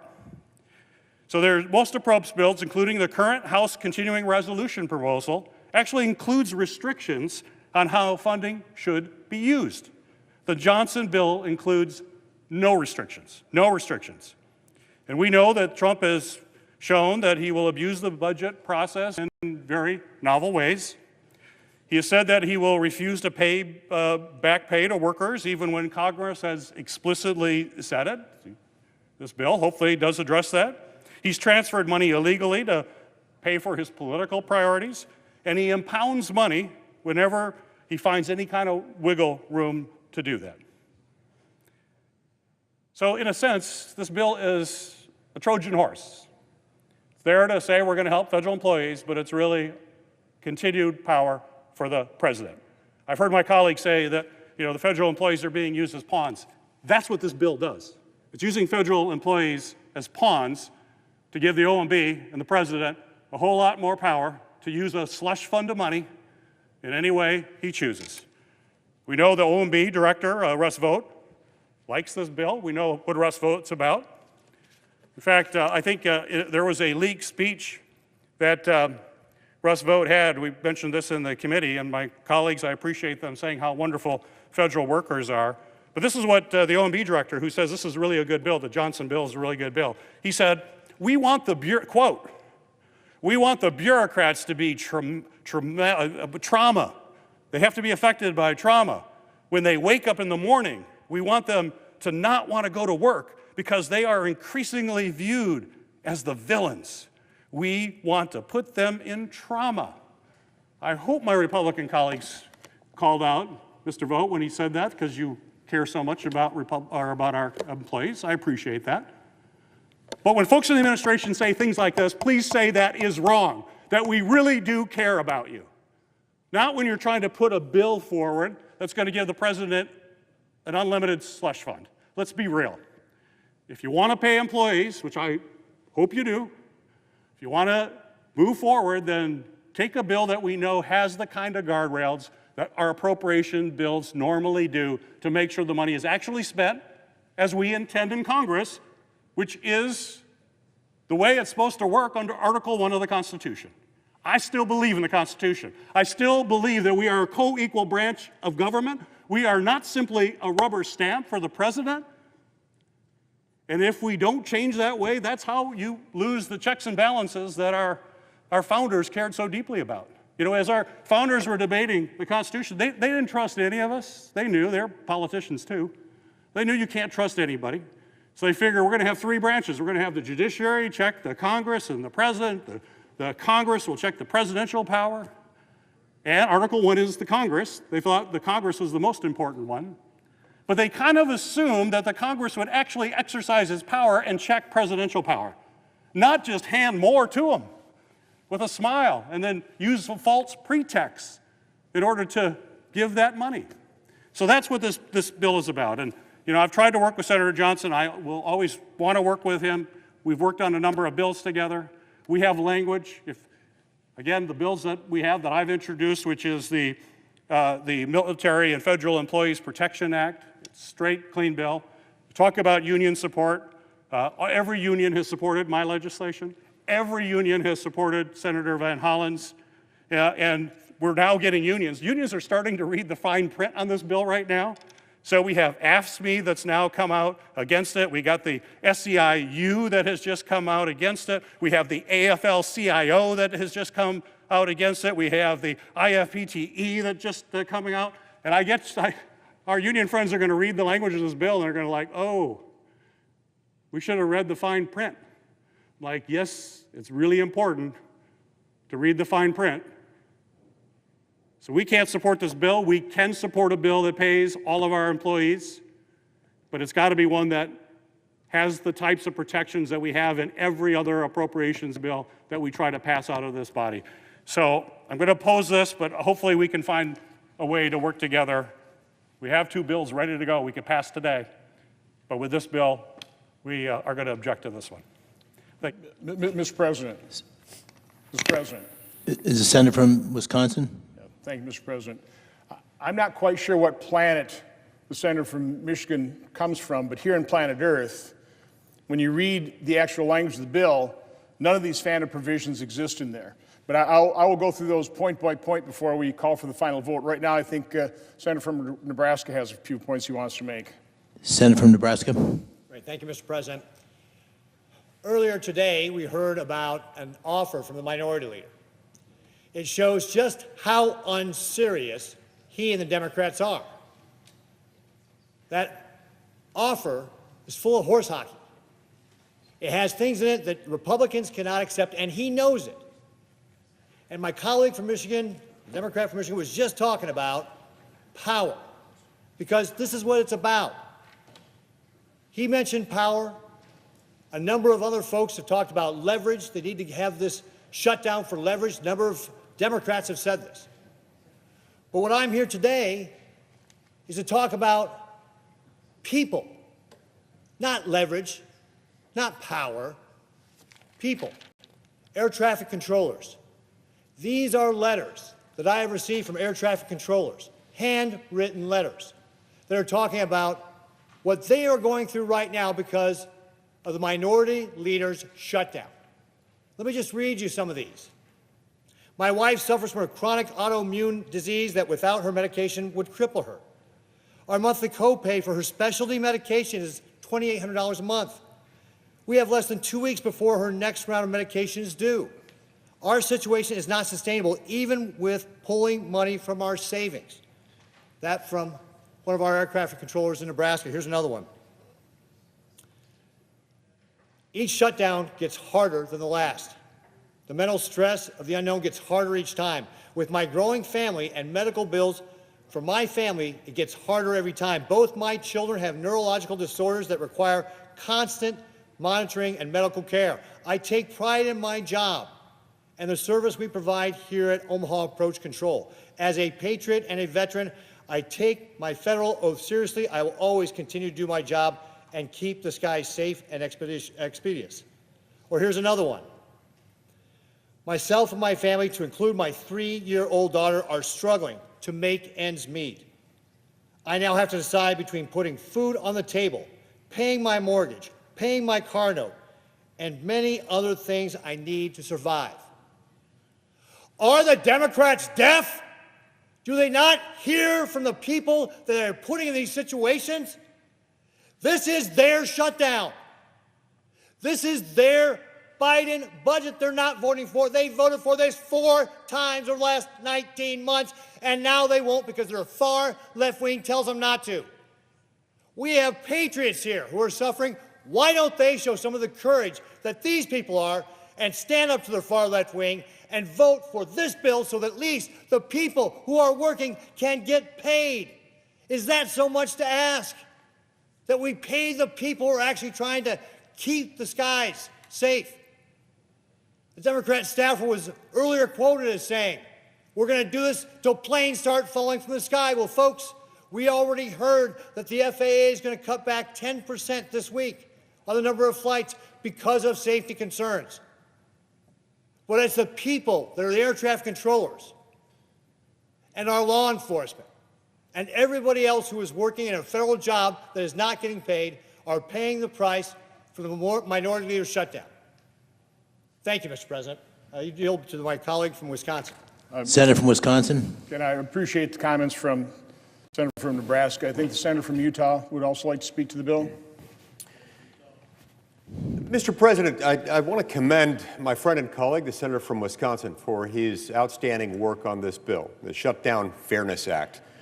Senator Johnson has seized on something very important here. We're surrounded by people in this very building and throughout the United States and across the globe, people who are faithfully, valiantly working for the United States government. Now, some of them are staffers in this very room, not being paid. Some of them are the police officers we greeted on our way in who are keeping the Capitol Hill complex safe. Some of them are soldiers, sailors, airmen, Marines, guardsmen all over the world who are serving the United States government at risk of life and limb to keep us safe. And there are countless others in different occupations who are not being paid. Why? Well, they're not being paid because our friends on the other side of the aisle are wanting to expand government yet again. They may think that this is the right message, that this is a winning message. This is not. It's not the right message. It's not a winning message, even for them, because it highlights something. It highlights the danger in putting too much trust, too many responsibilities, too many functions in the United States government. So much so that when a crisis like this emerges, and the Schumer shutdown now drags well into its second month, they see that what the American people have previously regarded as a service performed by their government to them is now being held over them to extort even more money out of them under threat of planes falling from the sky. And we're told by Democrat after Democrat on television interviews and elsewhere, well, it's okay. It's okay because this is leverage. This is our leverage. Well, what do they want to use that leverage for? They want to use it so as to paper over the failures, the abject failures of Obamacare, this law that has succeeded in doing exactly one thing: enriching large health insurance companies while making all Americans poorer. Premiums have skyrocketed, coverage has diminished, quality has completely tanked as a result. They know this, they understand this, they see premiums continuing to increase year after year after year. And so what do they want to do with it? Well, they want to spend a lot more money moving forward. Money at a time when the U.S. government is already $38 trillion in debt. Money to hide, to conceal what it is that Obamacare is doing to the American people. When in fact, what Obamacare has done is diminished the health care options that the American people have. It used to be that you could negotiate with a health insurance company and buy a health insurance policy. But Obamacare in many ways made what was once health insurance illegal. We need to make health insurance legal again.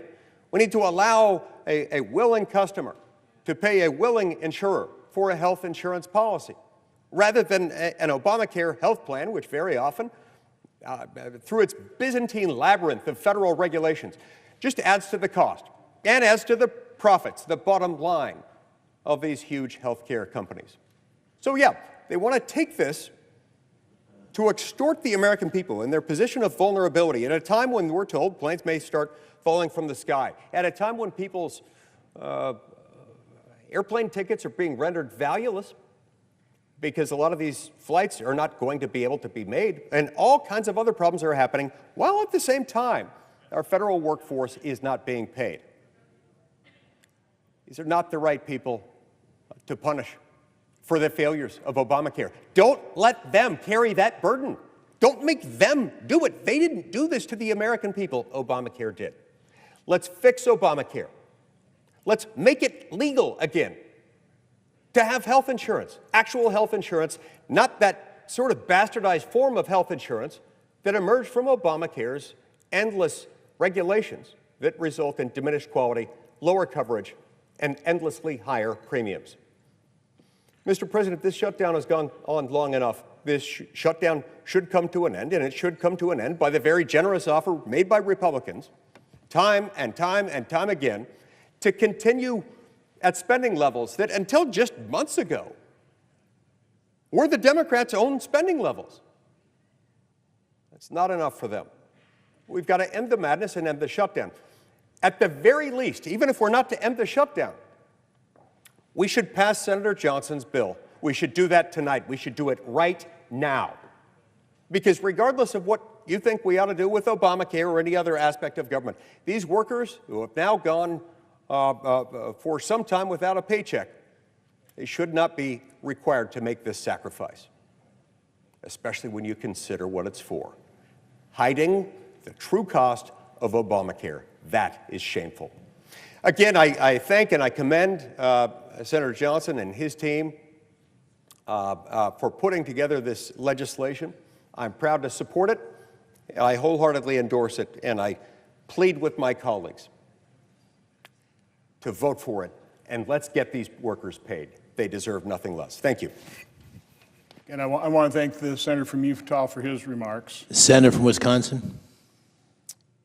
Mr. President, I don't want to spend all the time refuting all the misrepresentations from the senator from Michigan in terms of what phantom provisions he claims are in my bill.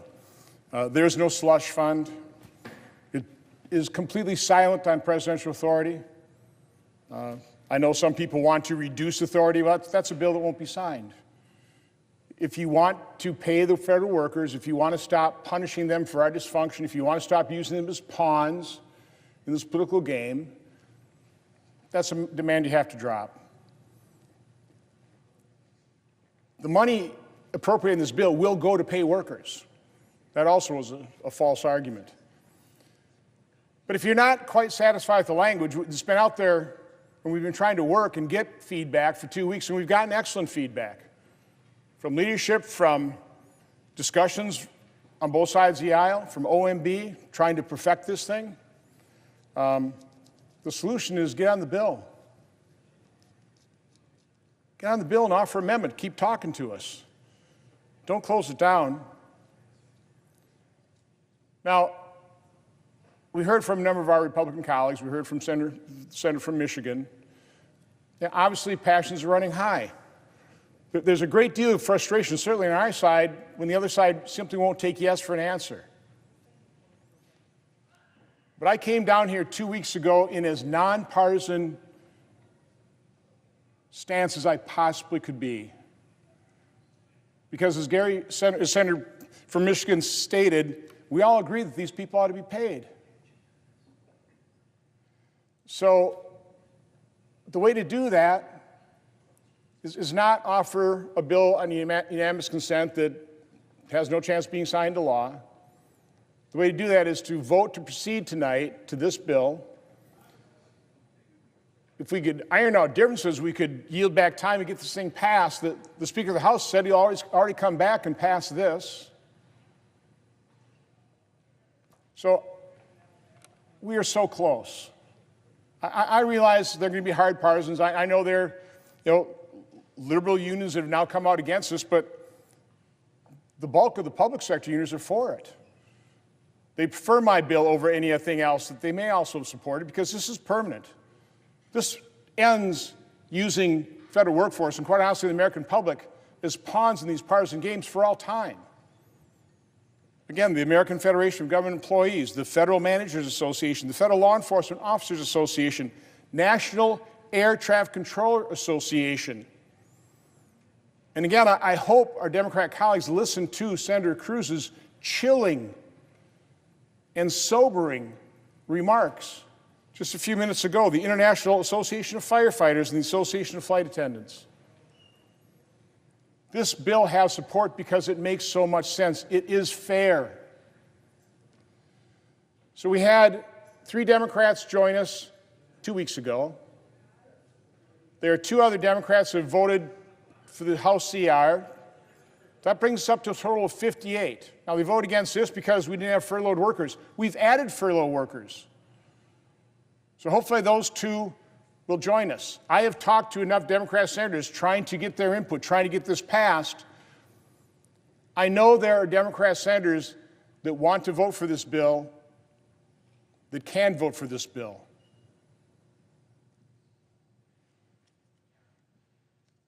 So, putting all partisanship aside, again, I want to appeal to your better angels. Search your conscience. Sign on to a bill. Vote for a bill that ends using federal workers, the American public, as pawns. The senator from Maryland said last week, let's not punish federal workers for our dysfunction. But I think my closing argument has to be to go back to what the senator from Texas was talking about, air traffic control in that situation. 500 safety issues reported recently in our skies. Search your conscience. Can you imagine? I mean, honestly, think about it. Imagine what the one Democrat staffer said, that we're going to cling to this until planes fall out of the sky. Think about how you would feel if, God forbid, a plane, another plane, fell out of the sky and people died. How could you live with yourself? Now, again, you can continue the shutdown. I mean, that's your political choice. You can continue to vote against the very reasonable House continuing resolution. But you can still vote to pay federal workers. You can vote to make sure that air traffic controllers get back to their stations and keep our skies as safe as possible. You can vote to dramatically reduce the chance that a plane will fall out of the sky. We just need two more of you. Two more of our colleagues on the other side of the aisle who are working with, quite honestly, folks on this side trying to end the shutdown. Just two of those that I spoke to that I thought would vote for this. I'm begging you, two more. Let's get on this bill. Let's pay federal workers. Let's make our nation safer. Let's do the fair thing. Let's do the right thing. Let's vote to proceed to this bill and get it passed. With that, Mr. President, I yield the floor. Mr. President. Majority Whip. Mr. President, I withdraw my motion to proceed. The senator has that right. Motion is withdrawn. Mr. President. Majority Leader. Mr. President, I move to proceed to the motion to reconsider the vote on cloture on the motion to proceed S3012. Questions in the motion? All in favor say aye. Aye. All those opposed say no. The ayes appear to have it. The ayes do have it. Motion's agreed to. Mr. President, I move to reconsider the vote on cloture on the motion to proceed S3012. Questions on the motion? All in favor say aye. Aye. All opposed say no. The ayes appear to have it. The ayes do have it. Motion's agreed to. The clerk will report the motion to invoke cloture. Cloture motion. We, the undersigned senators, in accordance with the provisions of Rule 22 of the Standing Rules of the Senate, do hereby move to bring to a close debate on the motion to proceed to calendar number 191 S3012, a bill to appropriate funds for pay and allowances of accepted federal employees for periods of work performed during a lapse in appropriations and for other purposes, signed by 17 senators. Under the previous order, the mandatory quorum call under Rule 22 has been waived. The question is it the sense of the Senate that debate on the motion to proceed to S3012 to appropriate funds for pay and allowances of accepted federal employees for periods of work performed during a lapse in appropriations and for other purposes shall be brought to a close upon reconsideration? The yeas and the nays are mandatory under the rule. The clerk will call the roll. Ms. Alsobrooks, Ms. Baldwin, Mr. Banks, Mr. Barrasso.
Mr. Bennett, Mrs. Blackburn, Mr. Blumenthal, Ms. Blunt-Rochester,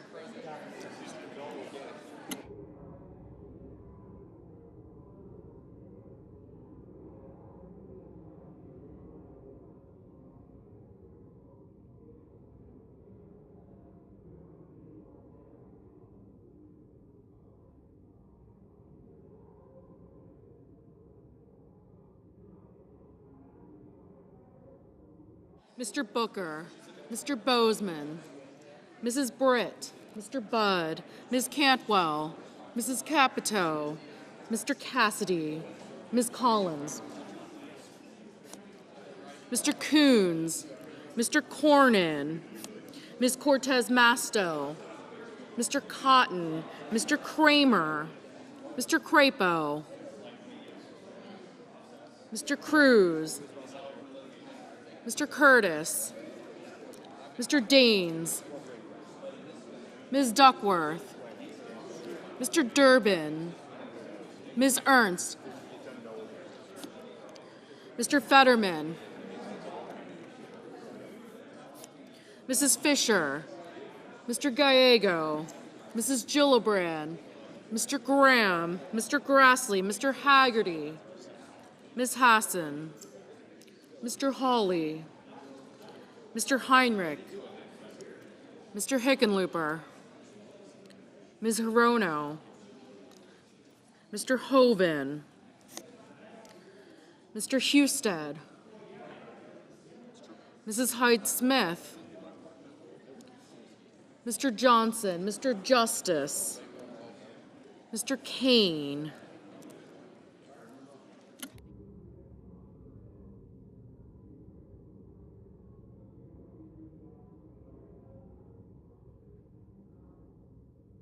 Mr. Kelly, Mr. Kennedy, Mr. Kim, Mr. King, Ms. Klobuchar, Mr. Langford, Mr. Lee,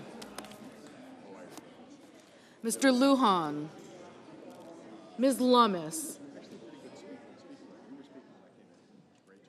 Mr. Markey, Mr. Marshall,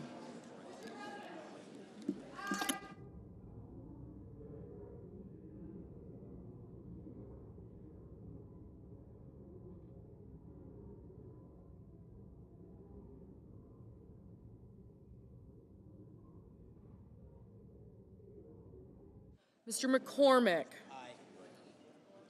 Mr. Merkley, Mrs. Moody, Mr. Moran, Mr. Marino, Mr. Mullen, Ms. Murkowski, Mr. Murphy, Mrs. Murray, Mr. Ossoff, Mr. Padilla,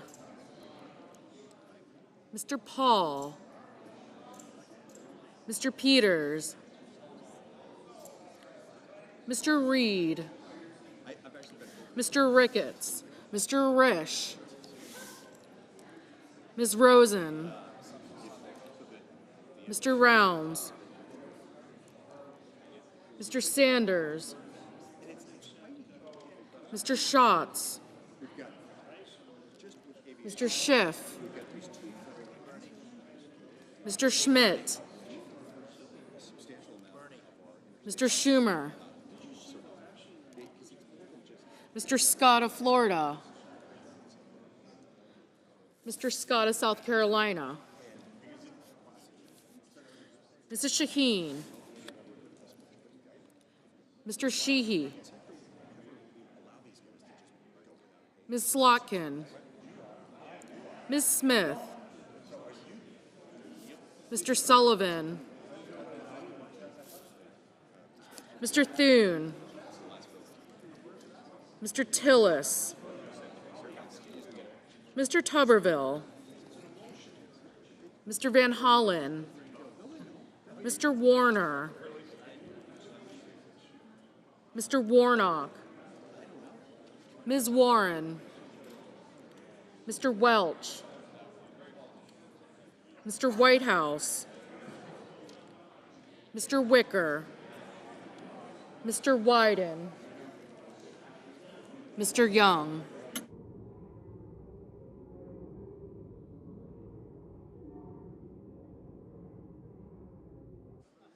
Senators voting in the affirmative: Barrasso, Blackburn, Bozeman, Britt, Budd, Cotton, Kramer, Cruz, Curtis, Daines, Ernst, Fisher, Graham, Grassley, Hawley, Husted, Johnson, Kennedy, Langford, Lee, Lummis, Marshall, McConnell, McCormick, Moody, Marino, Mullen, Ricketts, Risch, Schmidt, Scott of Florida, Sheehy, Sullivan, Thune, and Tillis.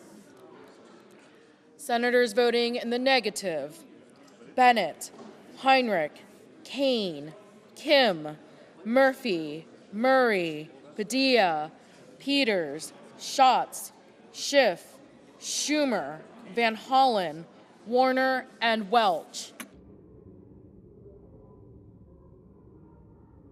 Ms. Slotkin, no.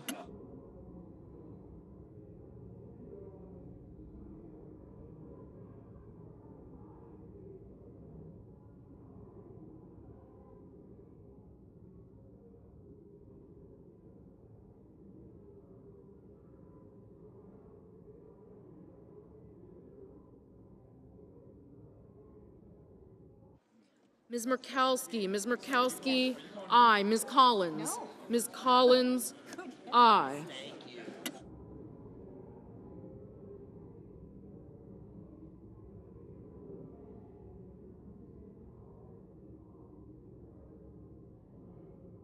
Mr. Banks, aye.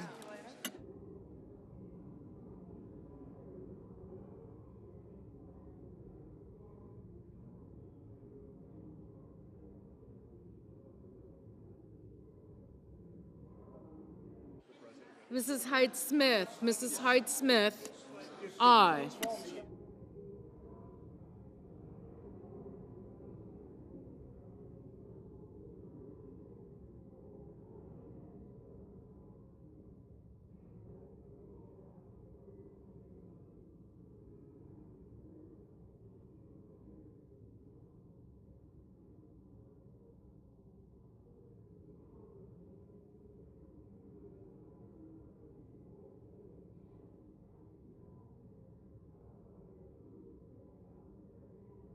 Mr.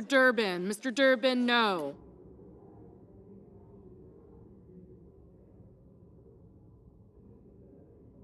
Mr. Justice, aye. Mr. Reed, no.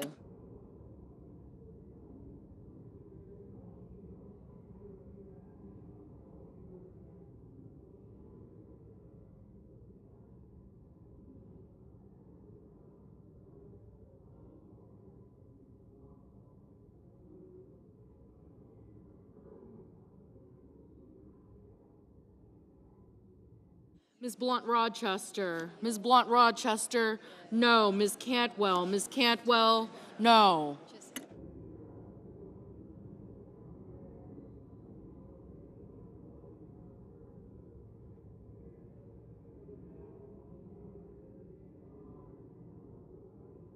Mr. Warnock. Mr. Warnock, aye.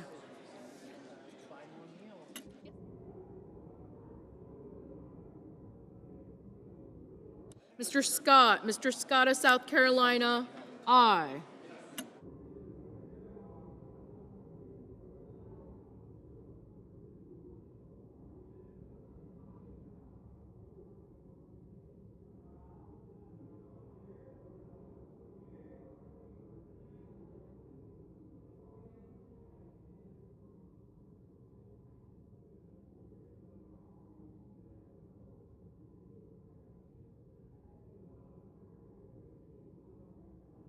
Mr. Hickenlooper. Mr. Hickenlooper, no. Mr. Coons. Mr. Coons, no.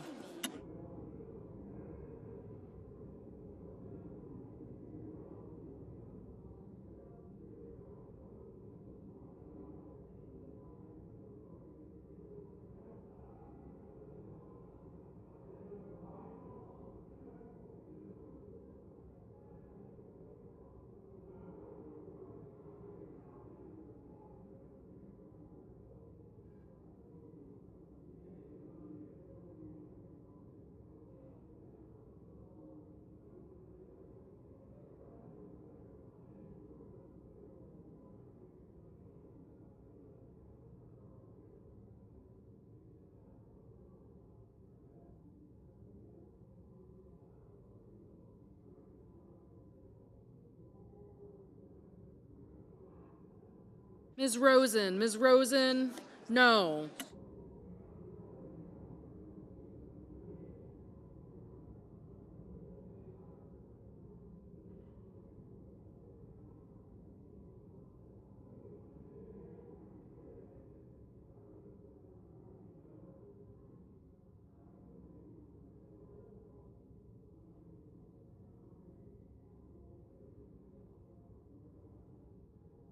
Mr. Crapo. Mr. Crapo, aye. Ms. Also Brooks. Ms. Also Brooks, no.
Ms. Baldwin. Ms. Baldwin, no.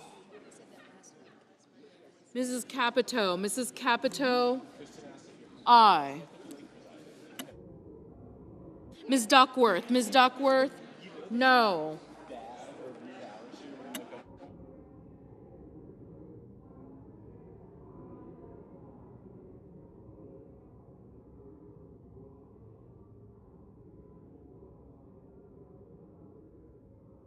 Mr. Cassidy. Mr. Cassidy, aye.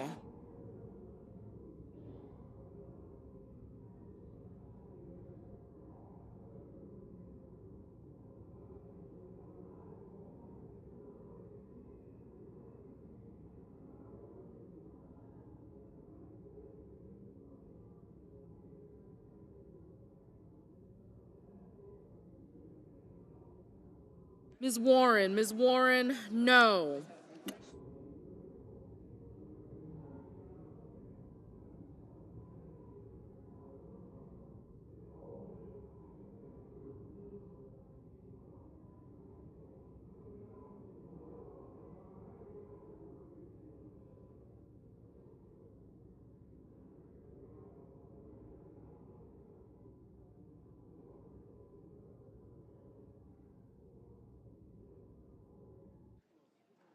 Ms. Hirono, no.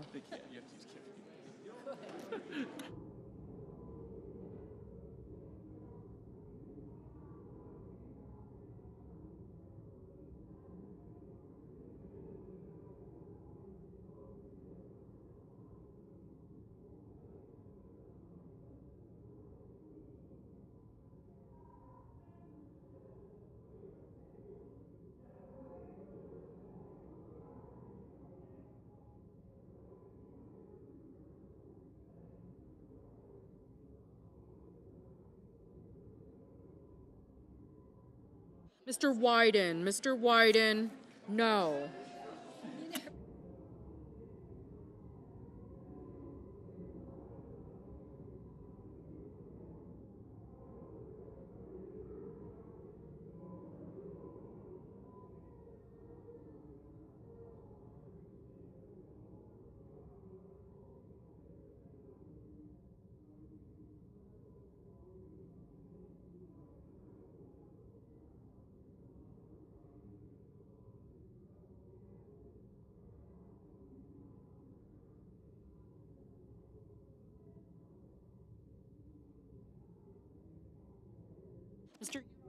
Mr. Young, aye.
Ms. Hassan, no. Ms. Cortez Masto, no.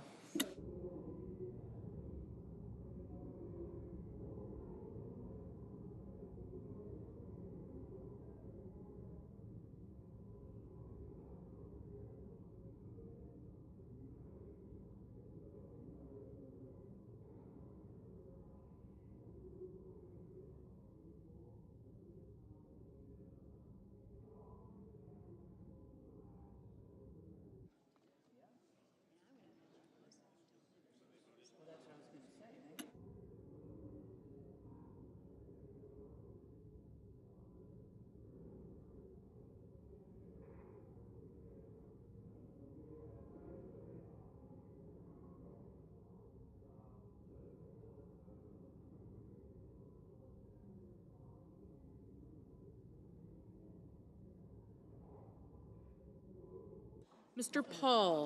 Paul, aye.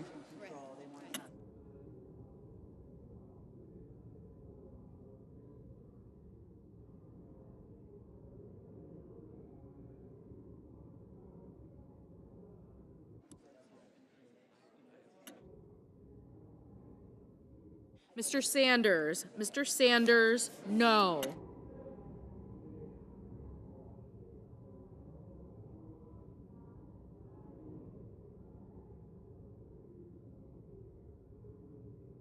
Mr. Merkley. Mr. Merkley, no.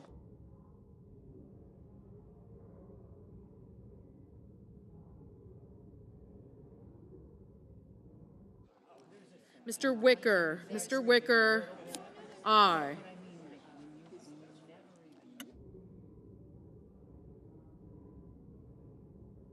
Mr. Whitehouse. Mr. Whitehouse, no.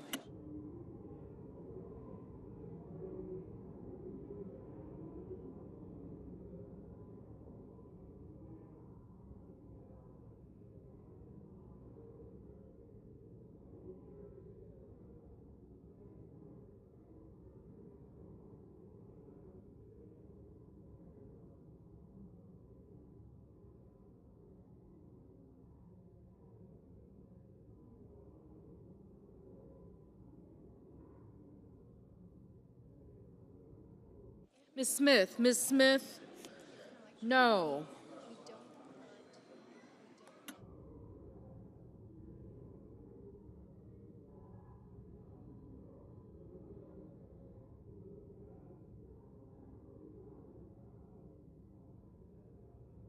Mr. Hoven. Mr. Hoven, aye.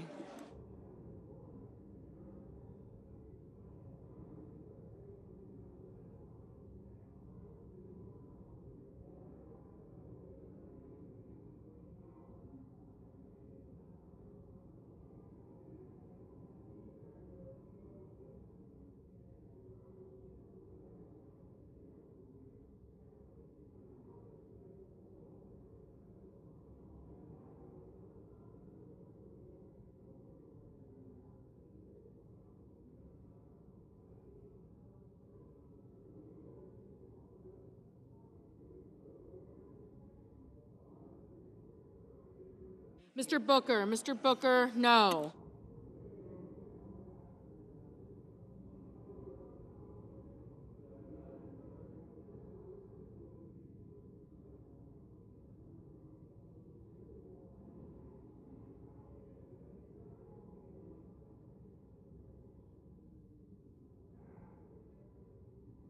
Mr. Blumenthal. Mr. Blumenthal, no.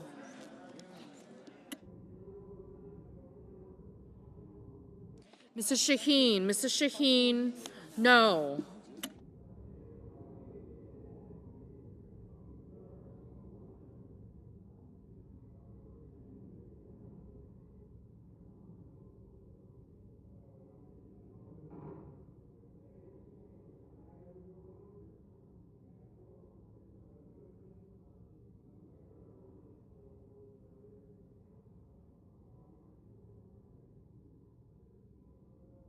Mr. King. Mr. King, no. Mr. Haggerty. Mr. Haggerty, aye.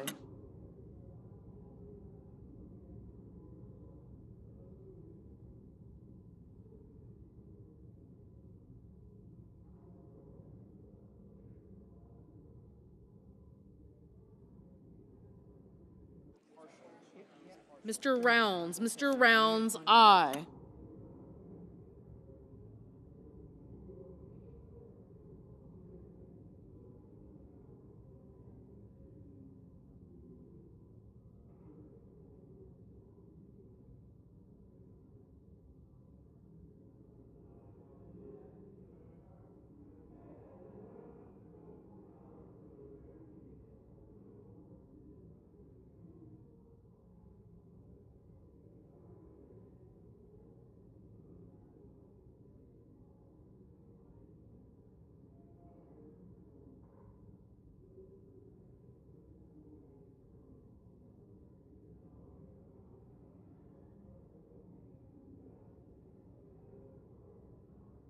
Mr. Gallego. Mr. Gallego, no.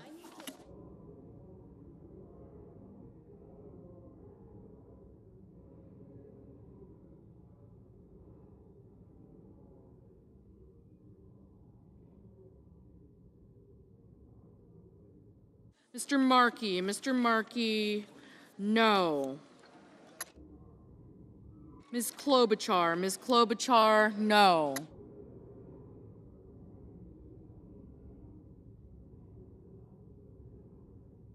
Mr. Ossoff, aye.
Mrs. Gillibrand, no.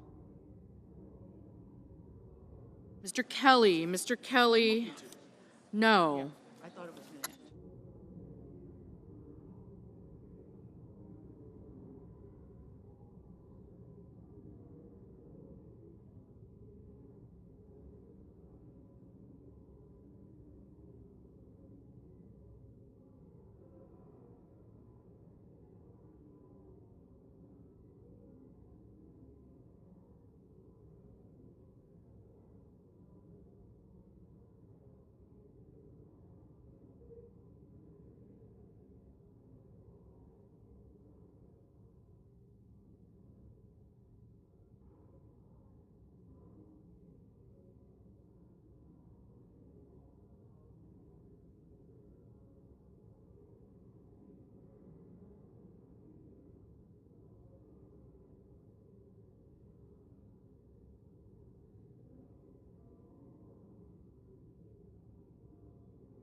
Mr.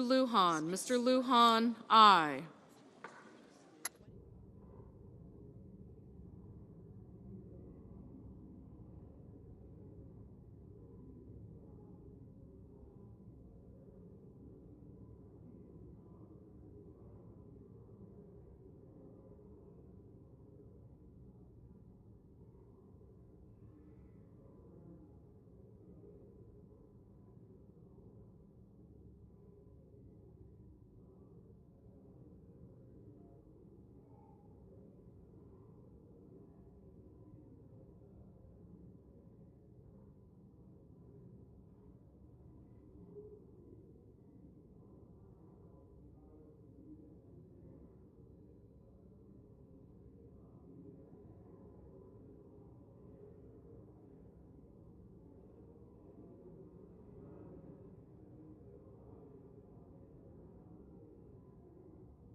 On this vote, the yeas are 53, the nays are 43, 3/5 of the Senate duly chosen and sworn not having voted in the affirmative. The motion upon reconsideration is not agreed to. Majority Leader. Madam President, I ask unanimous consent that the Senate be in a period of morning business with senators permitted to speak therein for up to 10 minutes each. Without objection, I understand there's a bill at the desk, and I ask for its first reading. Clerk will read the title of the bill for the first time.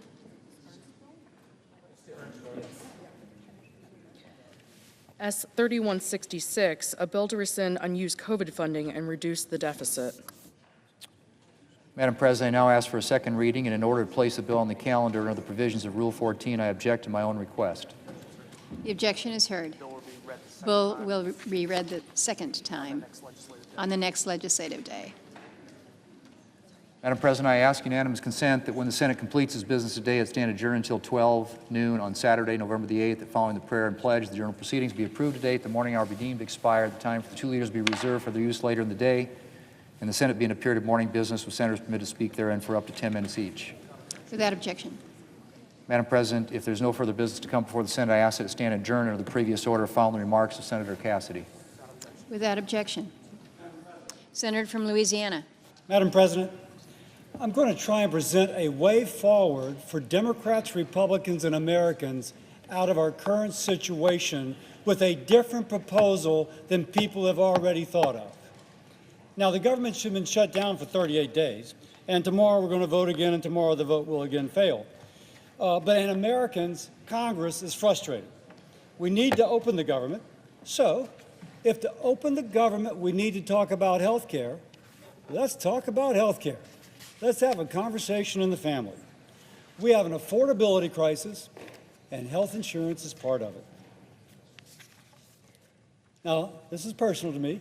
I'm a doctor, practiced in a hospital for the uninsured and the poorly insured for 20 years. And many of those people that came to see me were middle-income Americans who could not afford their medical bills and could not afford insurance. I want to see this solved. But if we're going to solve it now in this present circumstance, we need to move beyond entrenched ways of thinking that have settled us in our camps and refuse to allow us to listen to the other person. And I thank some of my Democratic colleagues for being here. We've got to be creative. Now, the Affordable Care Act, Obamacare, whatever you want to call it, tried to make health care affordable by giving insurance companies more money. The enhanced premium tax credits, EPTC, is the latest example. It sends, next year it would send $26 billion to insurers, hoping that families see smaller bills. But that actually doesn't make health care less expensive. And for some, it actually makes the health insurance more expensive if you're not getting subsidized care on the exchange. So we can do better than just papering over the cost with subsidies. Instead of paying insurance companies to manage our money, let's trust Americans with a pre-funded, flexible savings account worth as much as the enhanced premium tax credit that they would receive. Let me repeat that. A pre-funded, not out of their salary, but pre-funded from the federal taxpayer, equivalent in value to the enhanced premium tax credit that they would receive. Now, let me make it clear. I'm not speaking for the Republican caucus. I'm not speaking for President Trump. I'm not even speaking as the Help Committee chairman. I'm speaking as a senator and as an American that sees us at an impasse and is trying to think differently about how we can move forward. So, I'm going to present to my fellow Americans an idea that hopefully will move us out of this stalemate and go forward. And I'm going to try and speak as if I'm speaking to the American back home. Here's the problem. Under the enhanced premium tax credit, if your insurance premium goes up, if the insurance company decides to pay more, they just get more subsidy from the taxpayer. Now, insurance companies get paid no matter what, and it doesn't matter how expensive the tab is. There's absolutely no incentive to bring the cost down. There's no transparency as to what the care really costs, and there is absolutely no reward for the family that goes to a place which is less expensive. It's like putting a Band-Aid on a broken bone. you're hiding the fracture, but you're not fixing the broken bone. Let's fix the broken bone, which is high health care costs. So, put simply, the enhanced premium tax credit does not empower patients. It enriches insurance companies. By the way, they're important. We need them. But if I have a choice of empowering you, the American, or enriching an insurance company, I and we should pick our fellow American. Now, imagine a different type of help. Not paying the insurance company another subsidy, but putting money pre-funded, not out of your salary, but roughly equal to the enhanced premium tax credit, put that into an account that you control. Every eligible American citizen on the exchange would receive this federally pre-funded flexible spending account. And it would work like the prepaid health account you use for real-world health expenses. It would actually have more flexibility than your current insurance proposal. You go to the dentist, it can pay for dental care. You go to the orthodontist, it can pay for your orthodontal care. It can pay for eyeglasses, which typically insurance does not pay for. Prescription drugs, medical supplies, your deductible, your copay, it can pay for it all. Now, it wouldn't pay for insurance premiums. This is about you spending directly for your health care costs, not about enriching insurance companies. It would pay for the care that families actually use. That's what a pre-funded flexible spending account actually does. I keep emphasizing pre, because I mention this to people, and they say, wait a second, this has to come out of my salary. No, this would be the money that would go to an enhanced premium tax credit, and instead it goes into this account that you control. Now, it seems complicated for some. I go and I mention it to them. I say, oh boy, this is something different, Bill. This is a great idea, but it's kind of like, just too different. 72% of Americans getting their health care through some government entity are offered flexible savings accounts. 47% of people getting insurance through their employer are offered FSAs. This is something that is used by millions of Americans already. So what I'm proposing is just to give this option to people on the exchanges. And by the way, the federal government already offers flexible savings accounts to people on the small business exchanges. Members of Congress, we are on the Obamacare Small Business Exchange. We have the option of choosing an FSA. My family has one. And the Department of Treasury already has an office through which they funnel money to pay for these flexible spending accounts that I, as an individual, choose to get. So what we're speaking of is just offering to people on the exchanges, that on the individual exchange, that which is already offered to people on the small business exchange, and paying for it by the same mechanism in which it's already done through that exchange. Now, still, there's going to be some bureaucracy involved. But if there's any president that can overcome the inertia of the bureaucracy to make it happen by January 1, 2026, is Donald J. Trump. Donald Trump is the man who, when it was told it would take 18 years, 10 years, 18 months to come up with a vaccine and a program to prevent COVID transmission, he did it in 10 to 11 months. This president can overcome the inertia, and we have a running start because the federal government is already doing this. Now, let me make clear the key differences between enhanced premium tax credits and federally funded flexible spending accounts. First, who gets the money? Under the enhanced premium tax credit, insurance companies. Under this, it is patients and families. What can it be used for? Here, the premium tax credits go for insurance premiums. Period, stop, full stop, boom, it goes to the insurance company. Here, real care. Your doctor visit, your deductible, your copay, your dentist, your glasses, your prescriptions, that sort of thing. Who makes the decision? The insurance company. Just wait and fight with them about a pre-authorization. Under the flexible spending account, you make the decision. You have the power. And lastly, does it lower cost? No. It is pretty clear if we continue to fund insurance companies no matter what they pay, it drives up the cost. In contrast, if you empower the patient, that mother is going to find the most affordable option. It's been studied. If you give people something that they perceive as their own money, they hunt for that bargain. By the way, if they go and they find out that the cash price is cheaper than what the insurance company would charge them, they will have the option of using this for the cash price.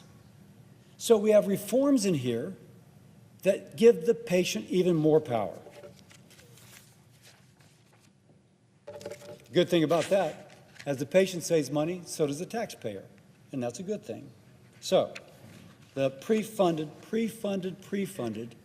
flexible spending account doesn't treat people like dependents of the government, as do the enhanced premium tax credits. It treats you like a capable consumer who knows what is best for your family. You decide where to go for dental work. You decide your pharmacy. You decide whether to pay the cash price or the negotiated price that the insurance company offers you. And instead of Washington paying insurance companies to manage your day-to-day care, you manage it with fairness, transparency, and flexibility. Now, some will ask, won't this cost money? Of course. In the first year, it'll be about the same amount as the enhanced premium tax credit. And my Democratic colleagues should like that. But the individual would be getting better value through the federally pre-funded FSA, because she is spending it on that which she actually needs, as opposed to up to 20% of it going for overhead, profit, and administrative cost. It isn't just fiscally responsible, it's common sense. Who wouldn't rather have their money in their own pocket than for the insurance company to dictate how they spend it?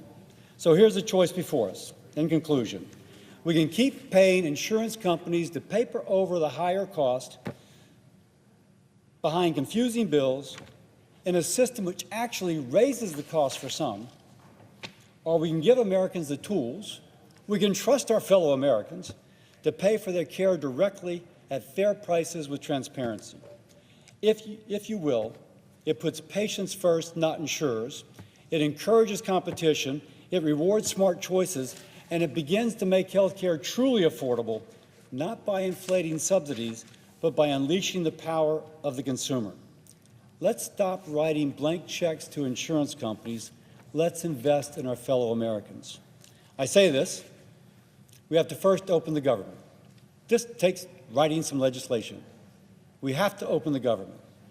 But we have to be willing to take a risk to solve a problem and not be afraid to do something different.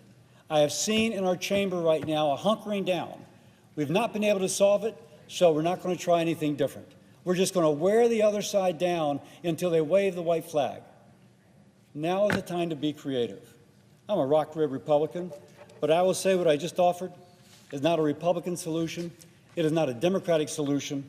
It is an American solution. Let's open the government. Let's work together. Let's fix health care by giving the American more power, not the insurance company. Thank you.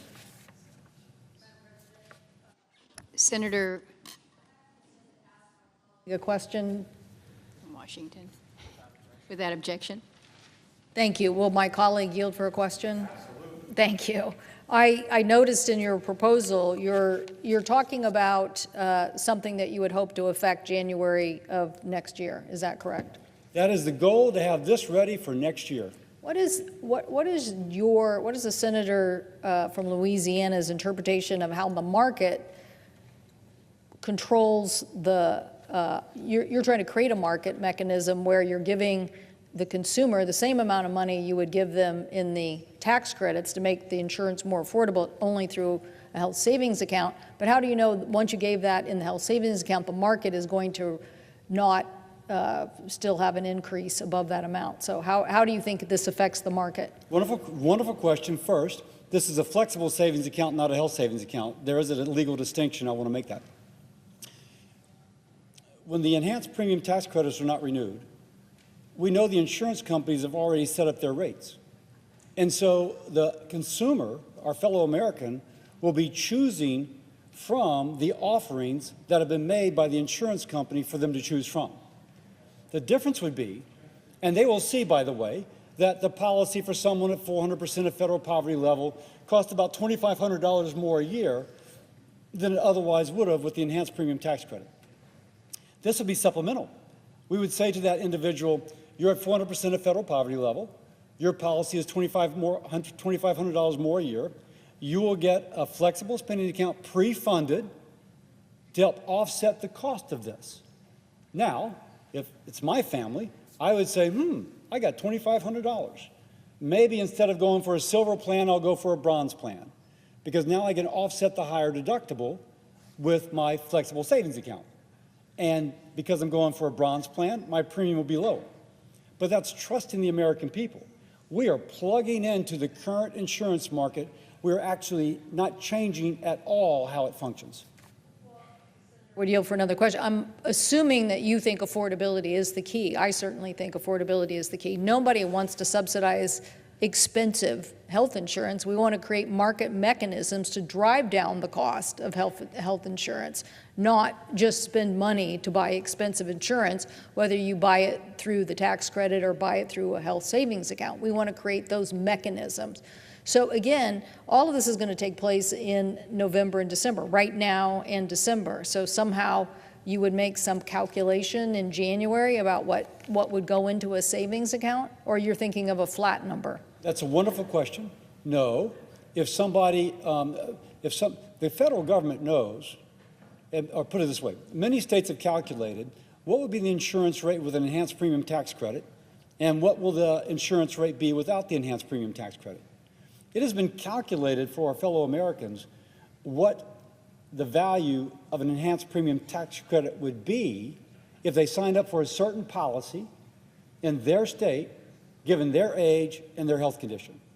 They know that. The question is whether they get the credit or not.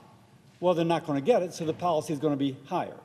And this, under the plan, if we can agree to it, they would then get the FSA in an amount equivalent to that which they did not receive as a payment to the insurance company. Instead, it would be a payment to the flexible savings account they would have, and that they would then use it for these services.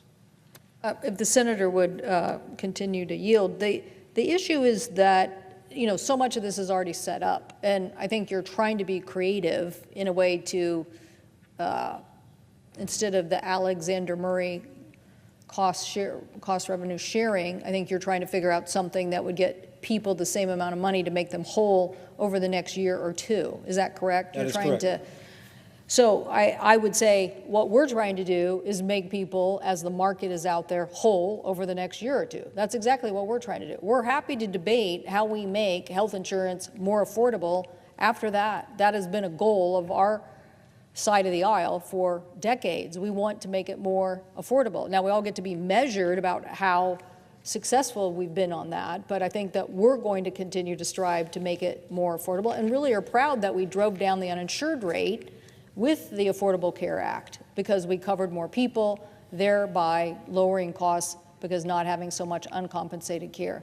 So I'm glad to see somebody saying, let's talk and let's put a proposal out there. Happy to continue to have a dialogue about any idea that helps us move forward. But the issue is that so many Americans are in this moment right now making these decisions, and how you affect that for the next 2 years is the biggest question. And you and I know, if we said, okay, we're huddling tomorrow, or the finance committee is huddling tomorrow, then everybody would be up here trying to convince us not to do various things. So the question is, how can we protect the marketplace for the next year or two in the simplest way, and then get about us going back to business, talking to each other, trying to work out what are the best creative ideas for lowering health insurance costs. I don't know why we haven't done a PBM bill. I mean, my colleague Senator Grassley and I have a bill. I think you have a proposal. Other people have a proposal. We're letting PBMs get away with so much in the expense of prescription drugs. I don't know why we don't spend all our time driving down the cost of health insurance. So I'm happy to work creatively on ways to protect the market over the next 2 years so that we can finally get to some creative discussion. So I thank the senator. Thank you for the questions, and let me just respond very quickly. I think the beauty of what I'm proposing is it fits in very nicely with the insurance markets as they currently are. It doesn't require anything to change between now and January the 1st. It is too late to change those plans and those rates. It is just too late. This does not require those rates to change. This would be something which could benefit our fellow Americans next year and could be implemented by then. Yes, the bureaucracy is going to have to work hard. President Trump can get them to work hard. You mentioned several other reforms. I am in total agreement. We should be working, again, Democrats, Republicans, that's what we need to do to get something done, in order to come together for a set of proposals that will lower health care costs. And both as a member of the committee, we both serve on Senate Finance, as well as the chairman of the Health Committee, it is my intent to do that. We've got to do that. But this can work this year for Americans who are going to be on the exchanges, and that's my hope. With that, I yield. Thank you. Under the previous order, the Senate stands adjourned until 12 tomorrow, Saturday.